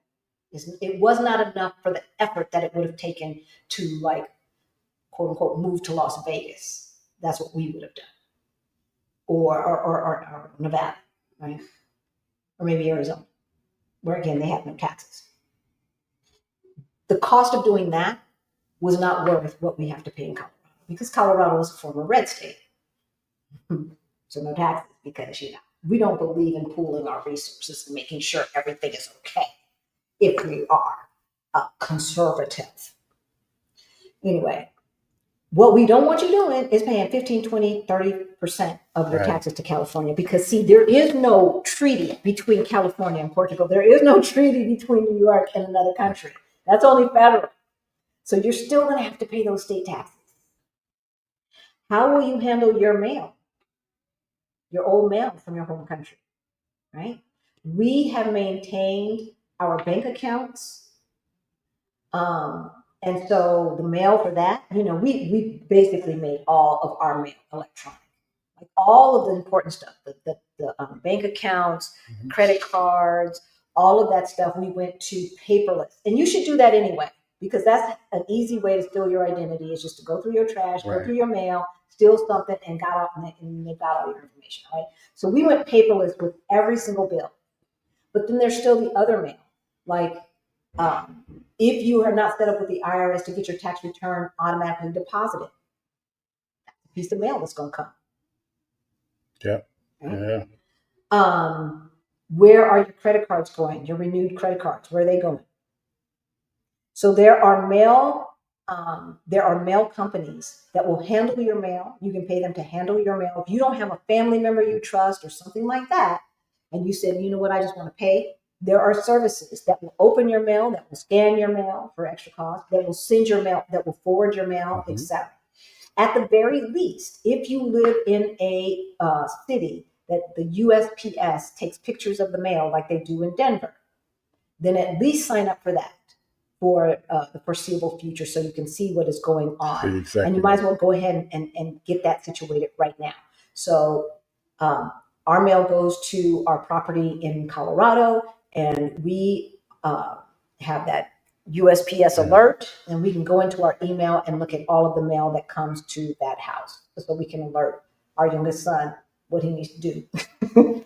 Okay, so what state will you domicile? How will you handle your home country's mail? The next thing is keeping your home country cell number. What are you going to do with your cell phone? And what are you going to do with the double and triple authentication? For some banks, a free Google Voice number is all you need for your double authentication. For some banks. For some banks, for some people, we've heard, oh yeah, they don't want no VoIP. They don't want no free Google Voice or any of that other stuff. You have to have a regular phone number. Now, we have maintained our United States phone numbers.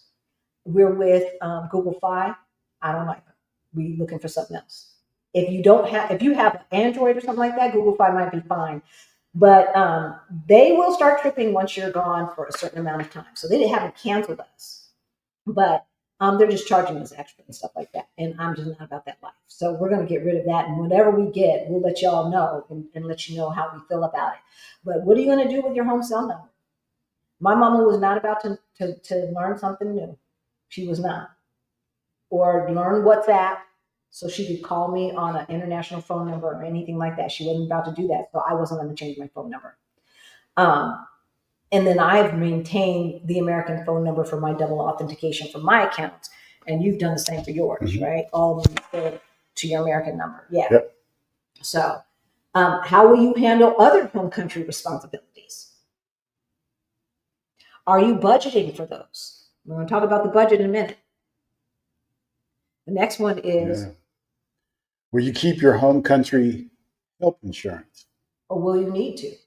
Right? If you are on Medicare and you have Medicare Plus, your Medicare Plus, if you decide, you know what, I want to pay this extra, if you ever decide to go back to the United States, apparently they'll ding you.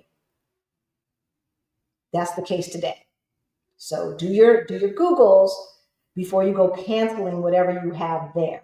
Now, what I was doing is I was keeping Obamacare, but I don't know what has happened this last year. They tried to make me pay some crazy price, and I was like, I'm not paying all that to be in America for 2 weeks, right? I'm not doing it. But I was using Obamacare like my travel health insurance. That's what I was doing. So what are you going to need to do? And you need to think about how often are you going to come back? How often do you think you'll need to come back? I was not expecting 2 deaths in my family this year. Yeah. This trip was already planned. Those other 2 trips were not. They were not planned, and I didn't expect it. So you need to put in your budget for the unexpected. There's no way on God's green earth my aunt should not be here right now. So I wasn't expecting it. What electronic subscriptions will you keep? Do you know all the stuff you subscribe to? It's just $15 here, and it's just $8.99 there. And next thing you know, you're paying $100 or $200 in subscriptions, not even including cable or HBO or any of that stuff, right? It's easy to do, y'all. It is easy to do. This is all on the general checklist. What electronic subscriptions will you keep? Are you shipping anything, and how?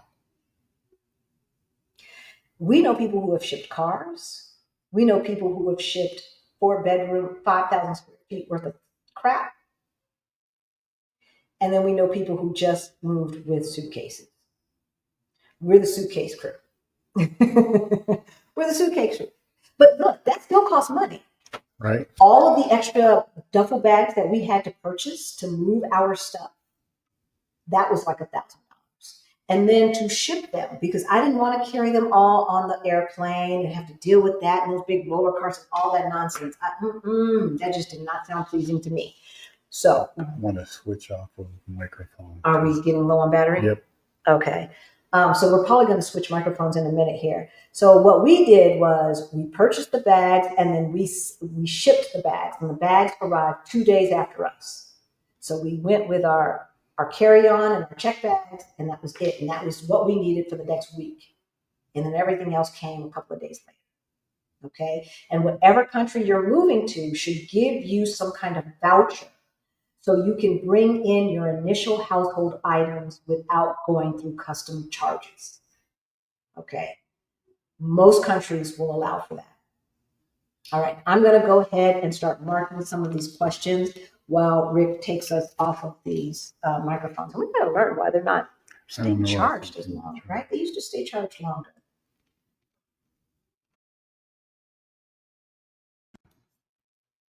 Okay, let us know that you can still hear us. The sound is probably not as good as it was because we are not on those microphones anymore. Let's see where we were. 14. I'm going to go all the way to the end. Testing, testing, testing. Let us know that you can hear us. We just went off the other mics. And I'm going to go back and start taking your questions. Boom. Anything. Boom. It should pick it up automatically. Boom. Let's go. Let's see. Audio. Yeah. Yep. Okay, you guys should hear us. I hate that we had to go off the microphones. It's y'all's fault. Y'all talk too much. Okay, I'm marking these questions, y'all. Uh-oh. What? We might be hearing you from Rick's mic. Who knows? Who knows? Who knows? But thank you. Thank you, Victor.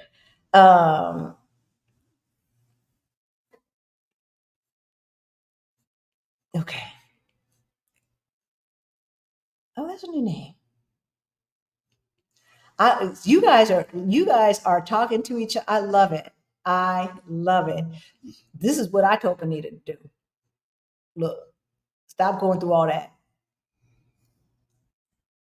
Stop going through all that. I don't know what Kathy's. Hopefully, she did that.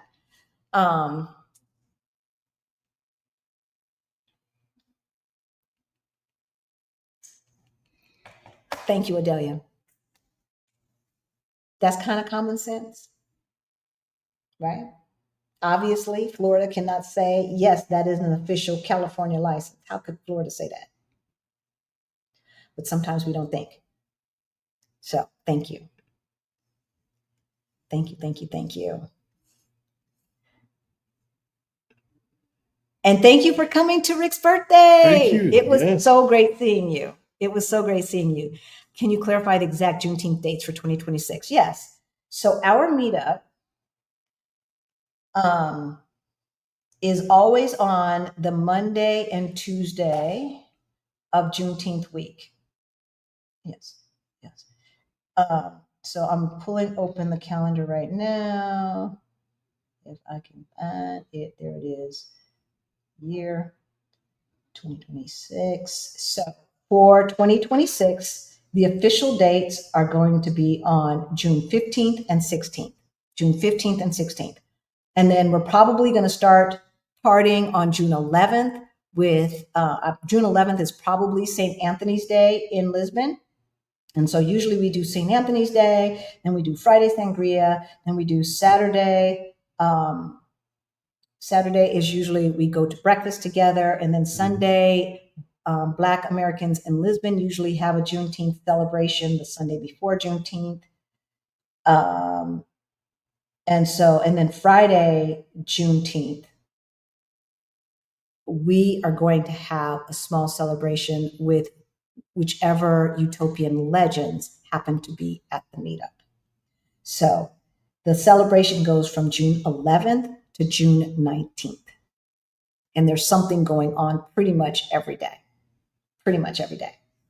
Okay. Last year, the folks got into the WhatsApp group, into the meetup WhatsApp group, and they planned an African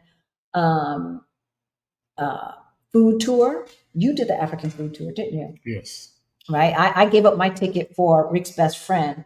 So they planned an African food tour. Some of them went to the African Lisbon tour together. I think there were 2 groups for each of those. That's how many people we had, et cetera, et cetera. So there's all of these fun things that we are going to be doing. And the folks who went to the June 2025 meetup are still in community in the WhatsApp group, talking, sharing their stories, sharing information, et cetera.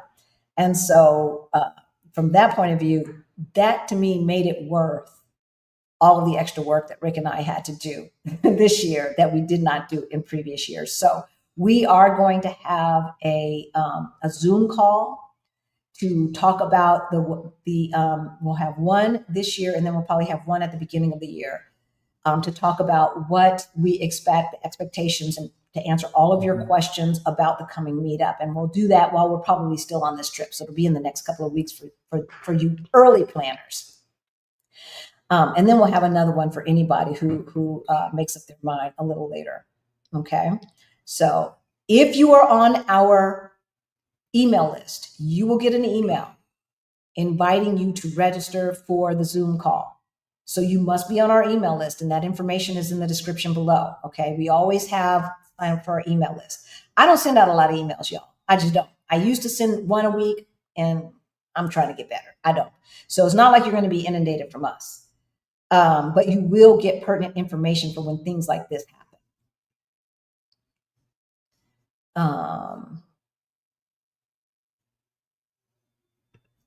Get ready to leave your U.S. passport with the Portuguese consulate.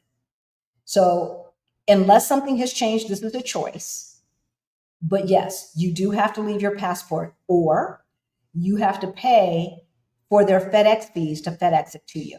And then you will have to pay to FedEx it to them. And they will only send it back to an American address. Okay? No matter where it is, American address. So we did not leave our passports with the consulate. No, we didn't. And we paid $35 to $40 a piece for the privilege. And that was their FedEx fees. For their FedEx, yeah. And then we had to give them an address of where to send it. So we had to send our passports from Portugal because we was kind of, I was going to live in our apartment that we were paying for, even under a tourist visa, y'all. So that's what I did. That's what we did. So we sent our passports to a friend in California. They sent them from Los Angeles to the consulate in San Francisco. And then San Francisco sent it back to LA. And then he sent them back to us. That's what you have to budget for if you are not willing to leave your passport, which we were doing a lot more traveling, so we were not willing to do that, right? Rapper says, what currencies are you looking at to convert to, are you looking at to convert the USD to? Euros will not be affected. You think when the, with them acting so much like the US. In the near future, no. In the far future, yes, is my opinion. I like right now, the euro is staying strong. It's not fluctuating like the dollar is. It helps that, it's like 20 countries that make up the euro. So It's not like one leader can take down the euro. Right? So that helps. But the future is the global south. Let's not get it twisted. The future is where the resources are, the natural resources are. The future is where POCs are. And that is the future as far as 10 years out. But in the next 3 to 5 years, I think we're fine with euros in general. I am personally looking at other currencies as well. And looking at the currencies that may not be as popular today, but that we anticipate them getting popular in the future. Mm-hmm. So we can hedge our bets both ways. Yeah. We are living in interesting times, y'all. We are living in interesting times, and I'm still not convinced that the average American realizes it. I'm still not convinced. Okay. So I've marked all of your questions. Let's finish this list right quick. Let's finish this list right quick. And then we'll answer your questions, get to the budget and let you go. Okay.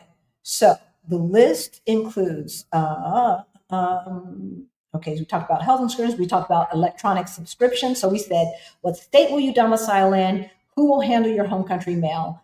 What you're going to do about your cell number and double authentications and all of that, right? With your banks, etc.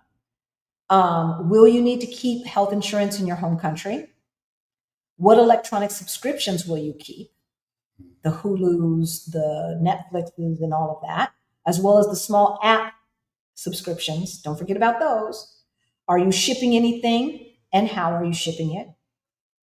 Next one is, does your passport need to be renewed? Yeah. I think when we get back, we're going to renew our passport. If we don't have any travel in the next 6, we're going to renew our passport. You can renew your passport at any time. Because I don't know what the melon is doing. That's number one. Number two, we've got a friend of a friend. We've got a friend whose family member works for the passport office. And of course, now that the government shut down, she ain't working right now. She furloughed, okay? So does your passport need to be renewed? If it does, start that process now. Because when is the government going to open? I don't know. You have to have at least 6 months validity on your for most places passport. They won't even let you get on a plane. Right. And some places won't let you get on a plane if you don't have a ticket out. So before they let us on the plane to get here to Panama, she wanted to see our ticket moving on from Panama, even though we should be able to get 6 months or so. And who books a ticket 6 months out? But okay, so that's the deal. Now, what I would have done, had we not already had our ticket, is I would have booked a 100% refundable ticket on the airline that I knew we wanted to fly on, and then just got a refund. That's what I would have done. As soon as we got on the airplane, boom, boom, boom, cancel. That's what I would have done. All right. Travel health insurance. So Safety Wing is one. Seven Corners is another, right? And there are lots of them, right? So, and I can't suggest one over the other because we've purchased all of them, but we've never had to use them. So I can't make any suggestions. If there's somebody in the chat that's had to use one of these, let us know. They usually do not cover travel insurance or if things get stolen from your bags and stuff like that. So just know that that's not that kind of insurance. Will you do a scouting trip? Is that in the budget? Do you need to do a scouting trip? We know that people have moved places sight unseen and are perfectly fine, right? And then we know others who aren't. You know how you are. Mm-hmm. Next. Do you know or how will you learn the language? And lastly, do you have adapters for all of your electronics? All your crap. Okay. Not just adapters, but it's also converters. A converter. They have small converters that you can purchase on Amazon or whatever. And yeah, it'd be good to have a converter. You do. You need it. You need it. You need the converter and the adapters. Okay. You need both. And if you've got a Mac has an international kit, go ahead and just get that. And then lastly, freeze your credit. Yeah. Freeze all your credit. And change all of your credit card bills to electronic bills. We talked about that already, but freeze your credit on all three sites, all three credit reporting sites. Yep.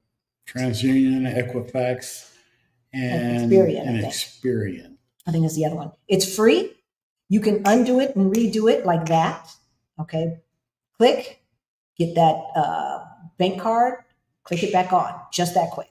Okay. For all those of you who've been watching us for a while, you know that we have had to deal with that. Okay. So let's see what you guys are talking about.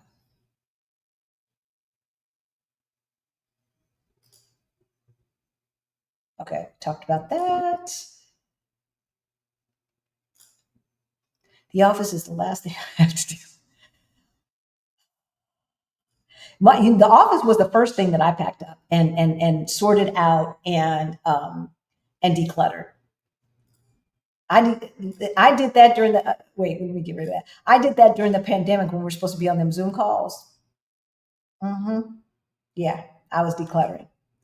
Need to know how senior care works outside of the U.S. There's no one way that it works, EK. There is no one way that senior care works, okay?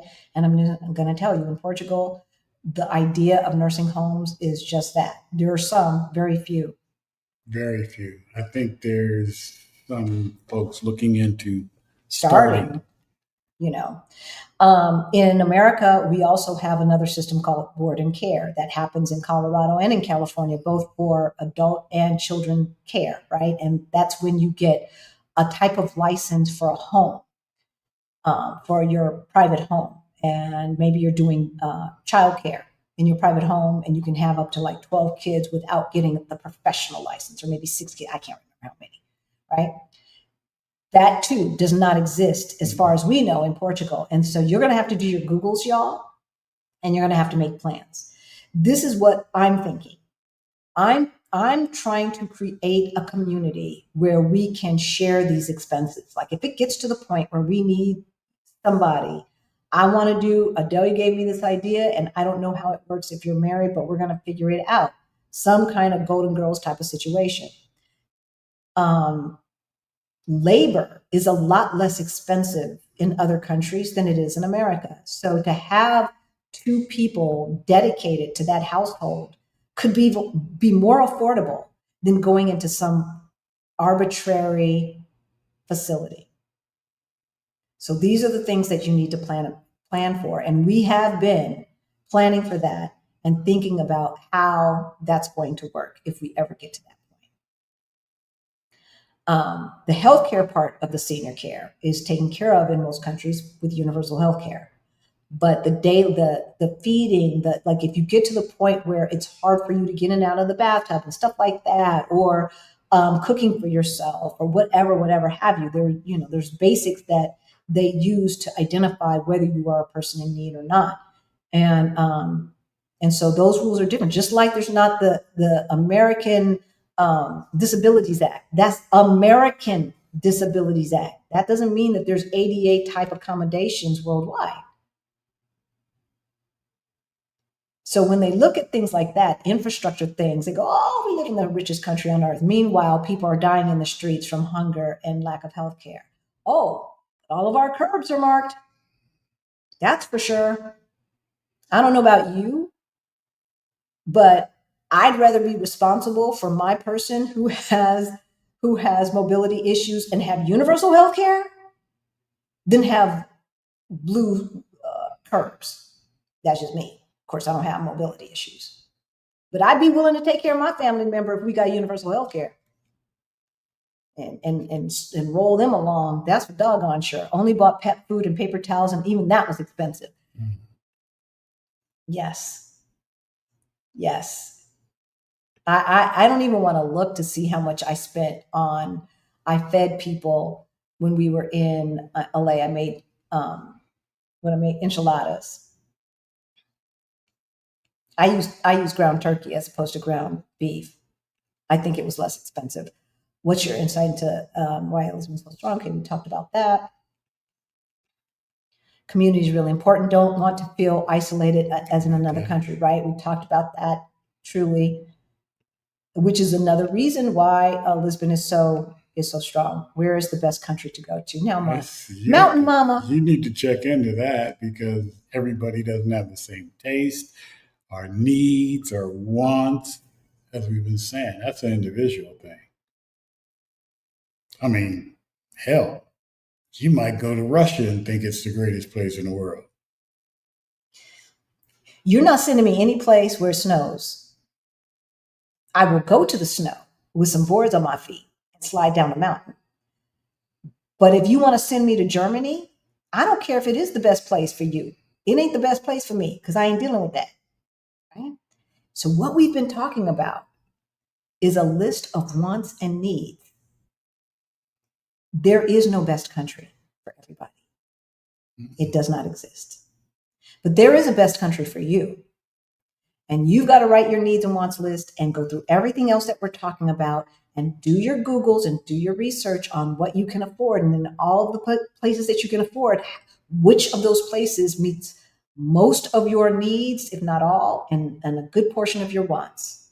And that's going to be the best place for you. Everybody does not need to be around water. Some people don't mind if there's scorpions crawling around. I do.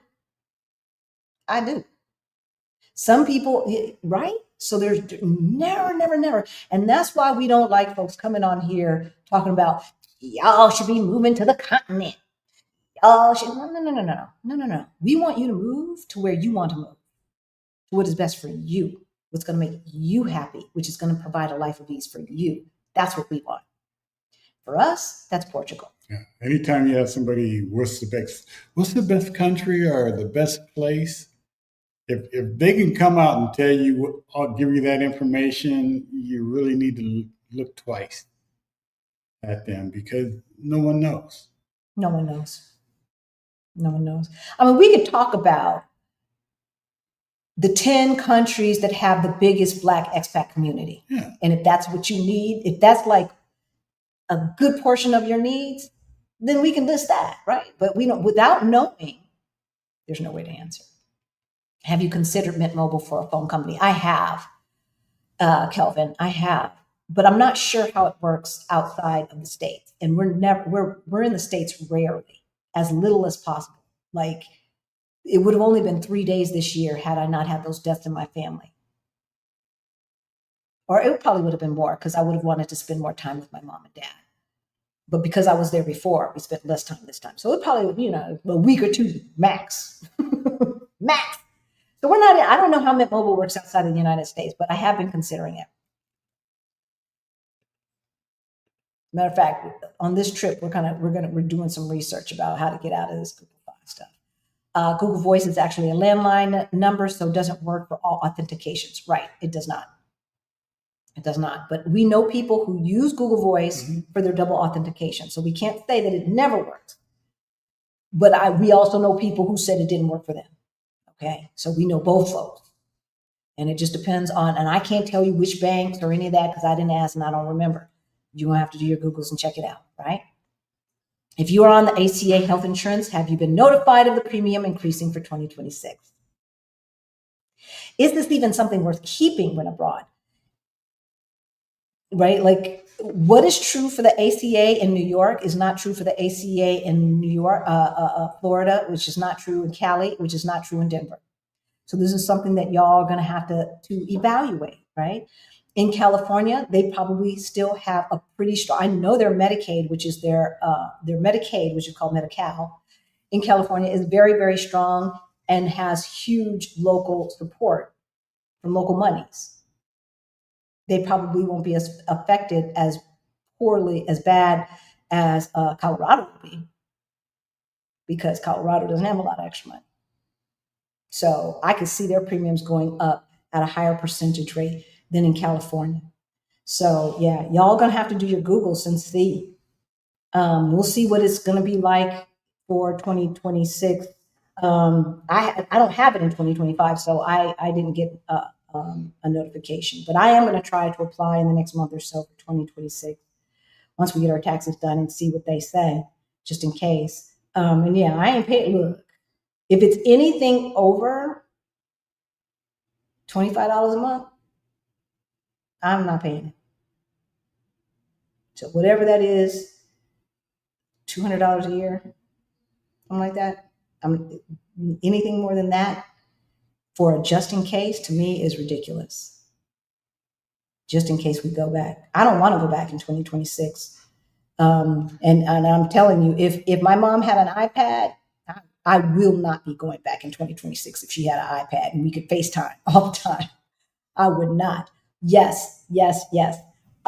This is on one of our checklists, BK. Okay, so our scouting trip checklist and all this stuff, you guys got to get the stuff. Okay, download the stuff.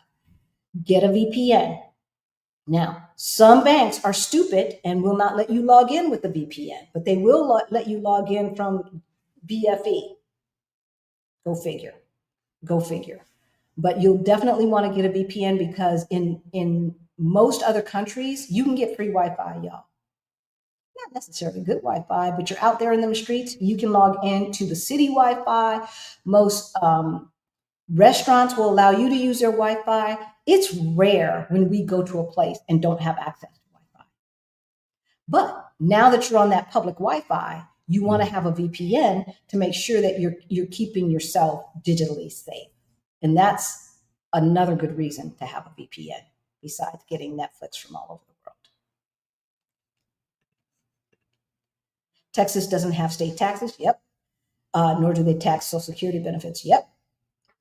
Will we have to pay taxes on it in Portugal? Yep. Yes. Yes, and just like in America, Portugal's tax program is progressive. Okay, it is progressive. So you have write-offs and all the same things. Mm-hmm. So in general, yes, Social Security benefits are taxed. Will you, Allison, have to pay taxes? I don't know. I don't know what your tax situation is, right? Do you own a house? Do you have write-offs? Blah, blah, blah, blah, blah, blah, blah, right? I don't know. But yes, it is taxable. With the special rates and taxes and depreciating dollar, how can I make a move to Portugal work? You have to live below your means. And you have to know where more money is going to come from if you think that that's a thing, right? But when you step out on faith, Jay, it is amazing what happens. When we launched this channel in 2022, Rick and I had 2 years worth of living expenses saved up. Now it's almost 2026, and Rick and I have still 2 years worth of living expenses saved up over and above the brokerage account, the 401k, the IRA, etc. That's what we did. How do we still have? I don't know. Have we gone over budget? Oh, yes, we have.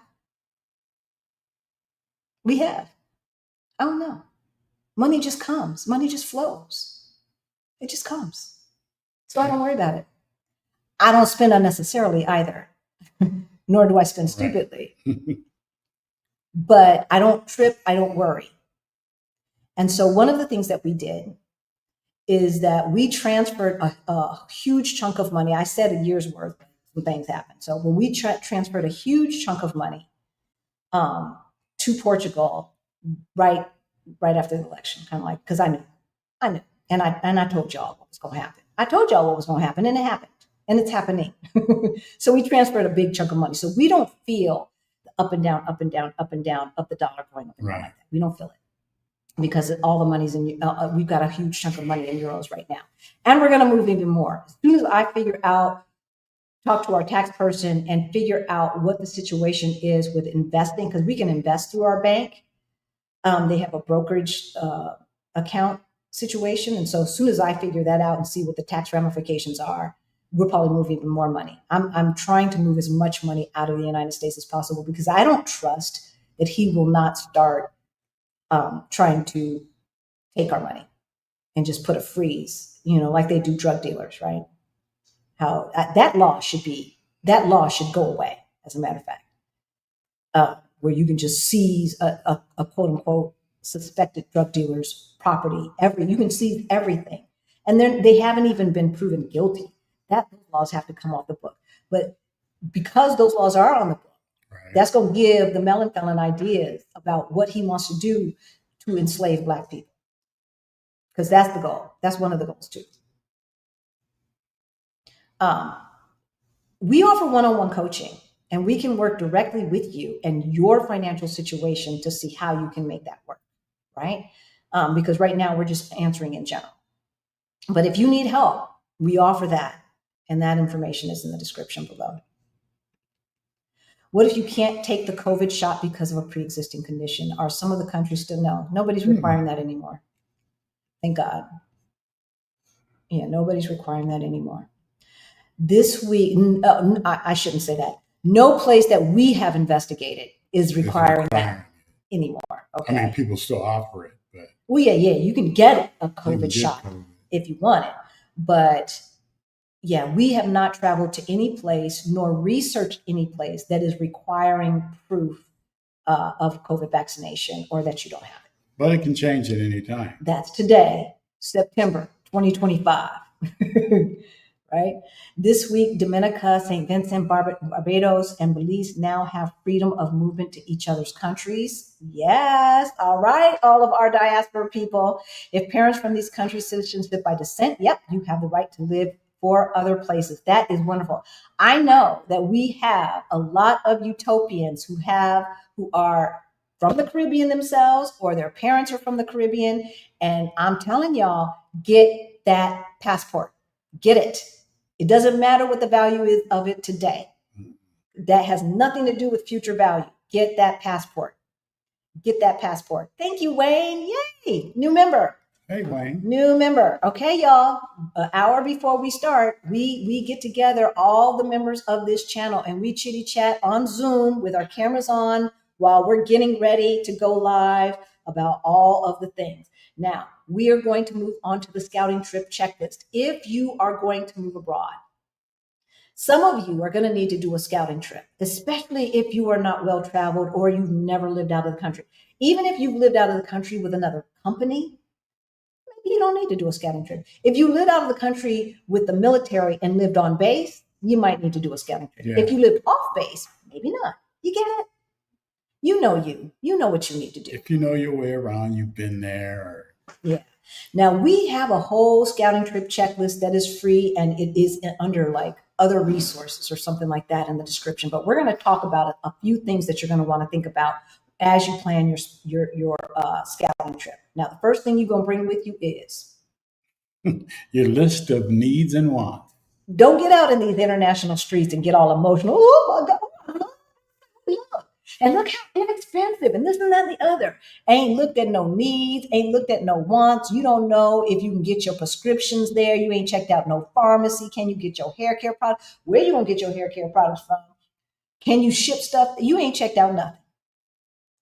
All that time you spent writing out your needs and wants, and you get out there and you just fall in love with the first place you see. It's really easy to do. As a matter of fact, 80% of the places that Rick and I have gone to, we're like, ooh, we can live here. Mm-hmm. Ooh, we can live here. Ooh, let's start checking out some real estate. Wait, what you doing? Slow down. Slow your roll. Write down what you're going to be doing on a daily basis. Yeah. Right? Because that will dictate where you stay. If you know that you've got to be near, some Pilates or yoga and stuff like that, you're probably not going to be out in the country, or you're going to have a car, right? Think about those things. Learn some of the languages, a couple of key phrases, some hellos, goodbye, thank yous, you're welcome. Greetings. Yeah, at least greetings. And where's the bathroom? And where the bathroom is. Right? Yeah. What's next? Rent an apartment with a kitchen to try and live like a local. Airbnb. Right. Booking.com. We're trying to get off Airbnb, but unfortunately, VRBO and stuff, they're not stepping up enough yet. So rent an apartment, even if it's for a week. Go to the grocery store. Figure it out. Bring some food home. Try to live in the place. We went to a pharmacy, shopping mall, telecom store, right? All these things. Go visit these places. Go try to get your hair cut. Right? I remember when Adelia came to Portugal the first time when we were there, and we got our hair cut together, right? Go get your hair cut. See what that's going to be like. Yeah, see if they have what you need. Right? What else? Take public transportation. Get a feel for it. Understand what it takes to ride the buses. Do they take credit cards? You want to speak up because we don't have the mic. Do they take credit cards? Do they, not take credit cards or bank cards or whatever? Yeah. How easy is it to use? Because like in Lisbon, the bus system is easy to use, but if you look at the map at the bus stops, that's a confusing ball of mess.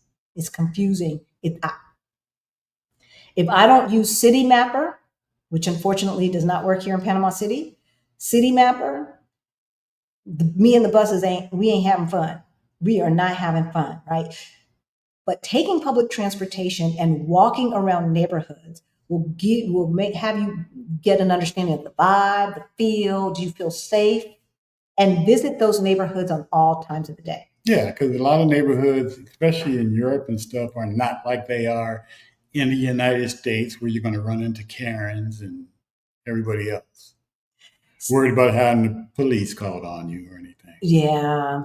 I haven't dealt with a Karen in so long. I don't even know what that feels like anymore. But the other thing you want to see is, like, if you like it really quiet and then you go there at 7 o'clock, 8 o'clock at night and you hear everybody's home playing their music really loud, maybe that's not a neighborhood you want to live in. During the afternoon, what's going on? Are you going to be home during the afternoon? If so, what's going to be going on in your neighborhood? And is that something that you want to deal with?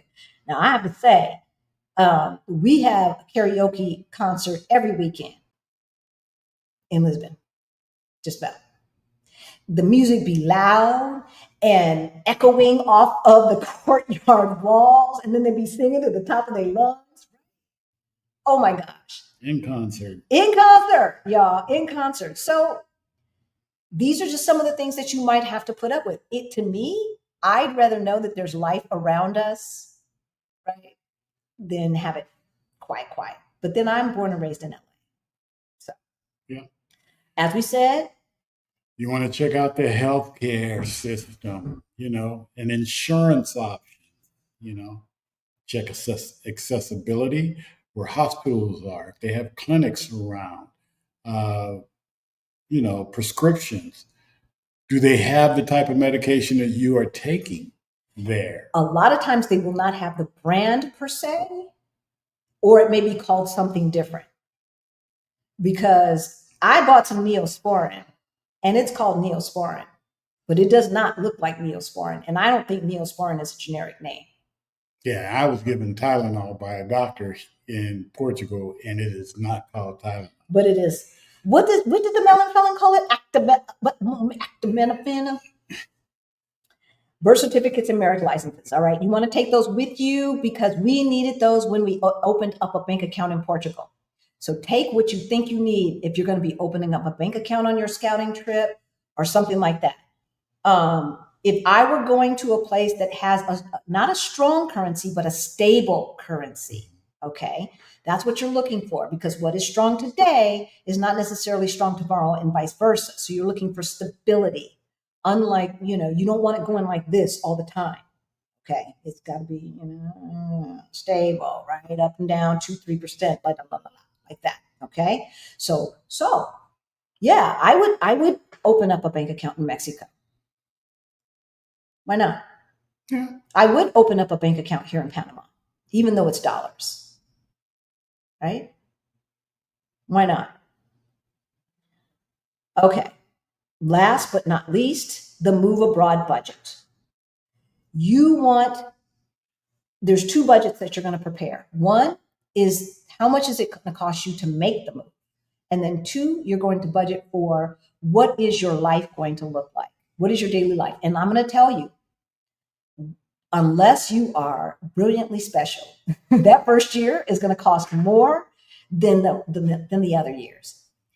You usually get gringoed, or there's just things that you don't know. You don't know where the inexpensive place is to find this or that or the other, et cetera, et cetera. So that first year is always going to cost more. It cost us more. And it finally started to level out. Even just buying little things like the little ash cans that you have in your room so you don't have to go all the way back to the kitchen to throw stuff away. Just things like that you don't think about because you move them from house to house. So you're going to start prepping and putting together what's going to cost for your scouting trip. What's it going to cost for your travel health insurance? How much is the luggage going to cost? And the shipping. You guesstimate it right now. Let's say for 9 bags, shipping 9 bags, it's going to cost $1,000 or whatever have you. Are you going to have to clean up your house, get your house cleaned? Are you prepping it to sell it? And what is that going to cost? Just put all of that into it. Because if you don't, you may be expecting a little bit more money on the backside of your home sale, but you forgot to add in how much money you spent to sell it. Right. And you don't want that. All of the fixed expenses, how much is the immigration specialist going to cost? Right? Yeah. Internet, this is when you're living there. Travel health insurance. Cell phone service, a SIM card or something like that. We're trying out Olaf Fly, so we'll let you know how that is. All of those things to do the actual move. Yeah. Notary fee. Good. Apostille fees, your FedEx fees, and all of that stuff. Okay, all of that stuff you're going to put in to your budget for the actual move. Then the second budget you're going to do is your monthly live abroad budget. Right? You're going to list your income, be it from pension, Social Security, side hustle, maybe you're still working, etc. You're going to list your income and how much you can expect. And then you're going to list your expenses. Your rent or mortgage, transportation costs, right. Health insurance costs, cell phone service, and internet. All of that can be different than what you will deal with on a scouting trip or on a visit. Right. Or for the move, right? So depending upon what kind of country you're moving to, everybody does not require you have a 1-year lease. Most people don't require that you have a 1-year lease. So some people are going to go ahead and make that move and live in an Airbnb for 2 to 3 months while they find the place that they want to live in, right? That is an option. You want to add all of that in. Now, what we found is that we were able to get lower rent after we had lived in Lisbon for about 4 to 5 months.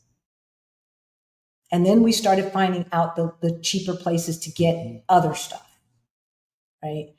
To get even food, because fruits and vegetables are always going to be less expensive at the fruitarias in Portugal, which are usually organic, usually farm to table type of situation, where they're bringing in that stuff every day from some little family farm. Right.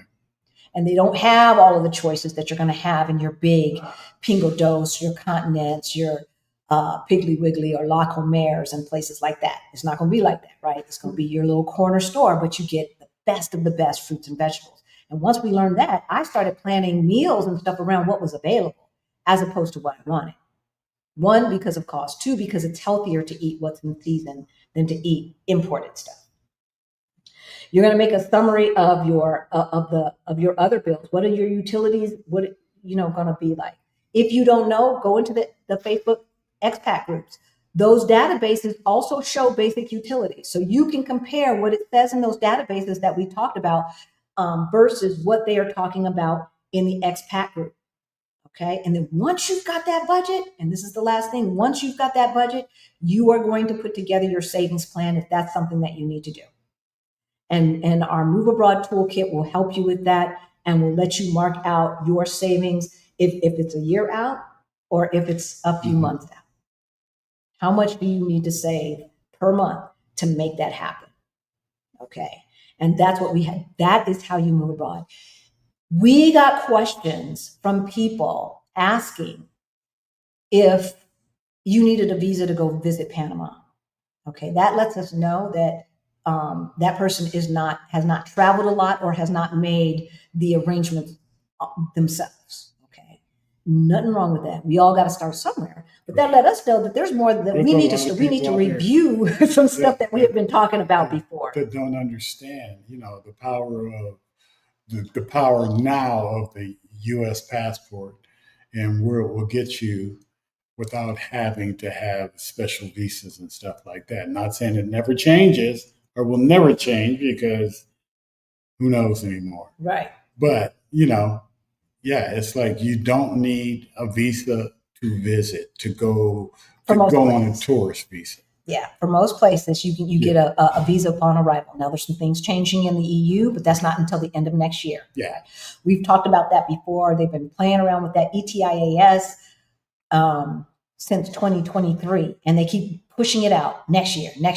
Okay, so that's still next year, the end of 2026. But by and large, Americans can pretty much show up almost anywhere and just get a visa upon arrival. Now, when it comes to residency visas, you're going to be looking at 3 types of visas. The first type is a passive income visa or a retirement visa.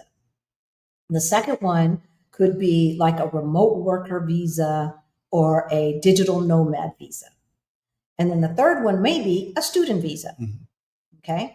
A lot of countries will let you come there and go to the university to learn their language and get a student visa. And usually those student visas do not have any financial requirements. You do not have to meet a financial threshold. You just have to show that you have been admitted to that school. Okay. So those are the 3 major types of visas. The people always talk about a golden visa. Can I buy my way in? Unless you're just like rolling in dough.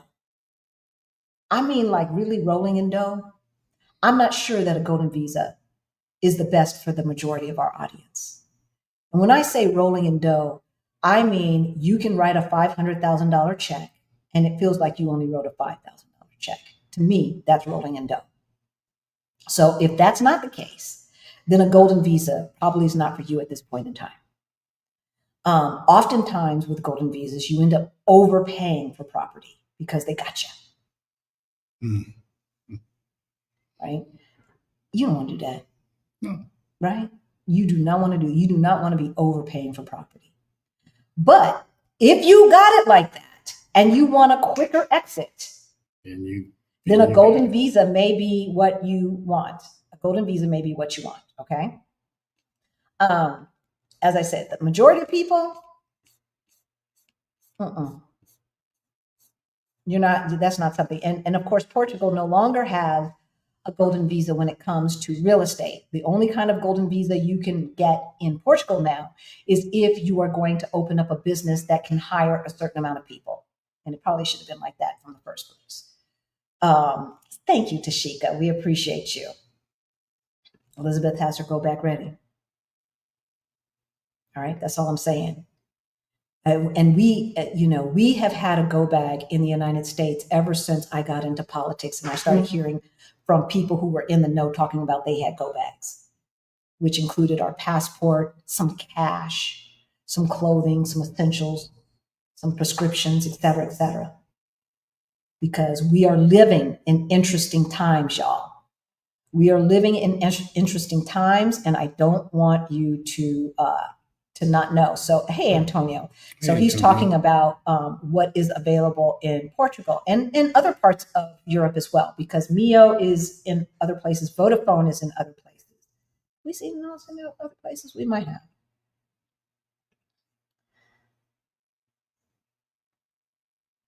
It depends. Ailey, when we did our scouting trip to Portugal, we stayed in Almada for about $62 a night, but we stayed for a month. You get a discount once you stay for, a certain amount of time. So, so it's not necessarily cheaper to stay in a motel. And I really haven't seen that many motels outside of America because motels were built for cars, right? Motor hotel. So yeah, I don't really see a lot of motels. Was it difficult to get acclimated to Portugal? Not really. I mean, there's always the little things, but in general, no. No. I mean, there was a banking situation where I couldn't figure out how to withdraw money from the from the ATM because the words were not translating in a manner that made me understand what was going on. But 5 minutes later that was solved. Yeah, you figure it out. You figure it out. Yeah. So if we had to work in Portugal for Portuguese people, language notwithstanding, that might be different, right? It's a different relationship that we have with our neighbors that we don't have to work for than we would have with our bosses or coworkers who are competing against us, right? Yeah. So, and I don't know.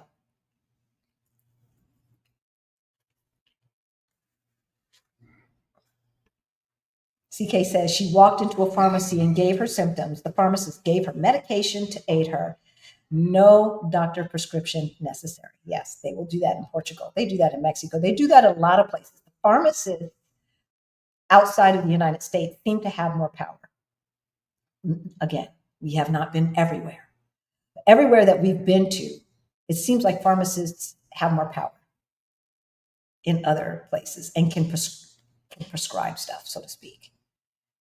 Not the serious stuff, but the basic stuff and the little bit above basic stuff I've seen, yeah, they can go ahead and prescribe that. So John says our get-togethers every weekend. Somebody's getting together every weekend. We ain't getting together every weekend. Because when we get together, it's usually like an all-day thing. Like our Friday sangrias, which are not every Friday, y'all. Even when it ain't every Friday, okay? Ain't even every other. It's not even every other Friday. It's about once every 6 to 8 weeks. And then usually right before we leave, we do one just to say, bye to everybody. And usually they start around 2:00 and end at midnight. So doing that every weekend, we'd be dead, y'all. We would be dead. So, no. Actually go to a doctor's appointment. Yes. During your scouting trip, if you can. Yes. Especially if you need a specialist. Oops, sorry. Yes. Do all of the things to make sure, okay? That will relieve some of your anxiety. Those of you who have serious pre-existing, if Portugal's a place, we can help you with the concierge service that we use, and they can help you help yourself.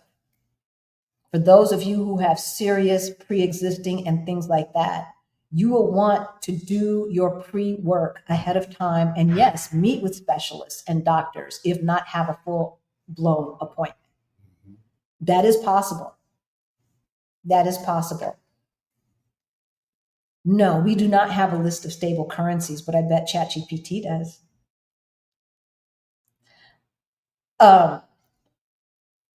The other person that I hear talking about this all the time, even though I have mixed feelings on him, is the nomad capitalist.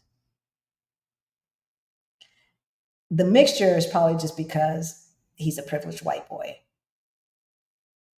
The information is usually sound. I have not found anything that I did not find sound. Antonio is talking about what Tylenol is called in Portugal. Look, Antonio, I don't know if you heard the American president trying to say the generic name for that drug, acetaminophen, but it was pretty.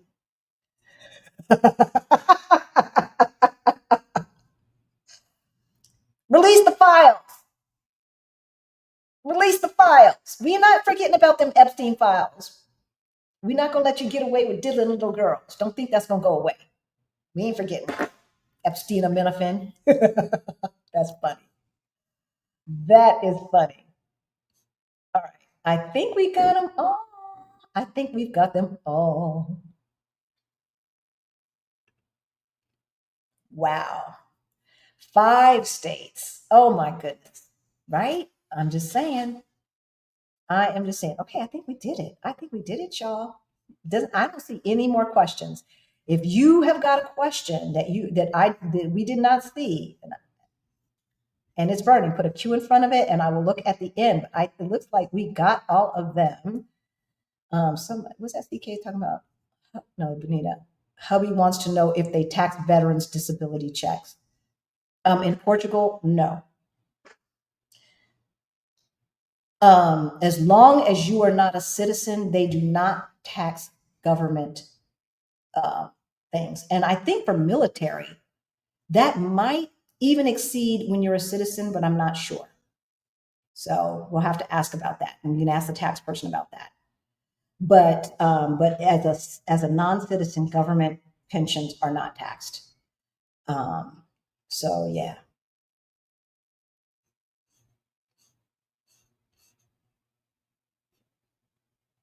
Okay, I think we did it. Yep, we did it. We did it. We did it, y'all. We did it. Get the Move Abroad Toolkit. What we were going off of is our Move Abroad Toolkit. Everything that we gave you. So if you don't, see, if you do not want to purchase it, it's only $8 or something. Watch the video again, and everything that's in there, we told you, okay? So we're going to give you the information for free. But if you want it to be more convenient, the Move Abroad toolkit is also fillable. So you can bring it up in whatever PDF reader you have, and you can type in it, okay? We went through the trouble of making it a fillable form for you. It also comes with a series of emails that will help walk you through making your move abroad plan, okay? Chicago told us that the time is now, okay? They're finished. They're not finished with the brown people, but they're starting to include us more. They're going to FAFO. They're going to mess around with some communities like they did with the Haitians, and they're going to FAFO. But in the meantime, in between time, we don't need to be playing around with their madness. We need to be making a plan to get out of Dodge. It is time, y'all. It is time to be the Harriet Tubman of your community, the Harriet Tubman of your family. There are folks in our family that are going to need our help later because they're not awake right now. And there's nothing that we can do. And for our kids, we love them and we will help them, even though they're being fat-headed right now. Right? They're being fat-headed. They're going to need us. And so we've got to do what we need to do and stop holding on to my ancestors built this. Your ancestors are saying, go. Because there's nothing to hold on to. They could have had the most amazing country that time has ever seen on that planet, on this planet. Had they just not been so hung up in their white supremacy, but they just couldn't do it. They just could not do it. And so here we are. Here we are with all of their fears and lack of hugs from their mama and everything else. And we got to put up with their nonsense, right? With their mental deficiency, with their alma deficiencies. And I'm going to tell you what my husband used to say. And I used to argue with him about it, but now I have to agree. I have to agree, right? The little boys in charge of Washington, D.C., which means they have too much power in the world, are effing things up. And the person who is watching us right now, they don't care about you. They don't care about you. They barely care about their mama, their daughters, and their wives. So they certainly do not care about you. And we know that the laws and the system were never designed for us to succeed. And so for us, to sit here and try to defend a system that was meant to oppress us is nonsense. It's time to go. We gave you the plan. If money is the issue and you are a Black woman, Exodus Summit is happening next weekend, and it is all about money. Every single session is about how to make money, keep money, save money, invest money. It's all about the money, okay? If you can't make that, or if you're a Black person, we've got Beyond the Bling. That's our financial freedom program for late bloomers like ourselves. We also do the Side Hustle Challenge about 2 to 3 times a year, and we have a community. As a matter of fact, the community is meeting next weekend. We'll be here in Panama, and we will be meeting with our Side Hustle Challenge, or we'll be in Colombia. I don't know what we'll be. We'll be meeting with our Side Hustle Challenge folks, as well as our Beyond the Bling folks next Saturday. So if you've got an idea and you've got skills and you know how to use a computer, you can make money anywhere, and we can teach you how. Okay? All of that. So no more excuses. Okay? No more excuses. We've just eliminated all of the excuses. And with that, we won't let y'all go. We love you. We love you. We love you. And that's why we do what we do. And we will see you on Thursday. See you Thursday. I think. Bye.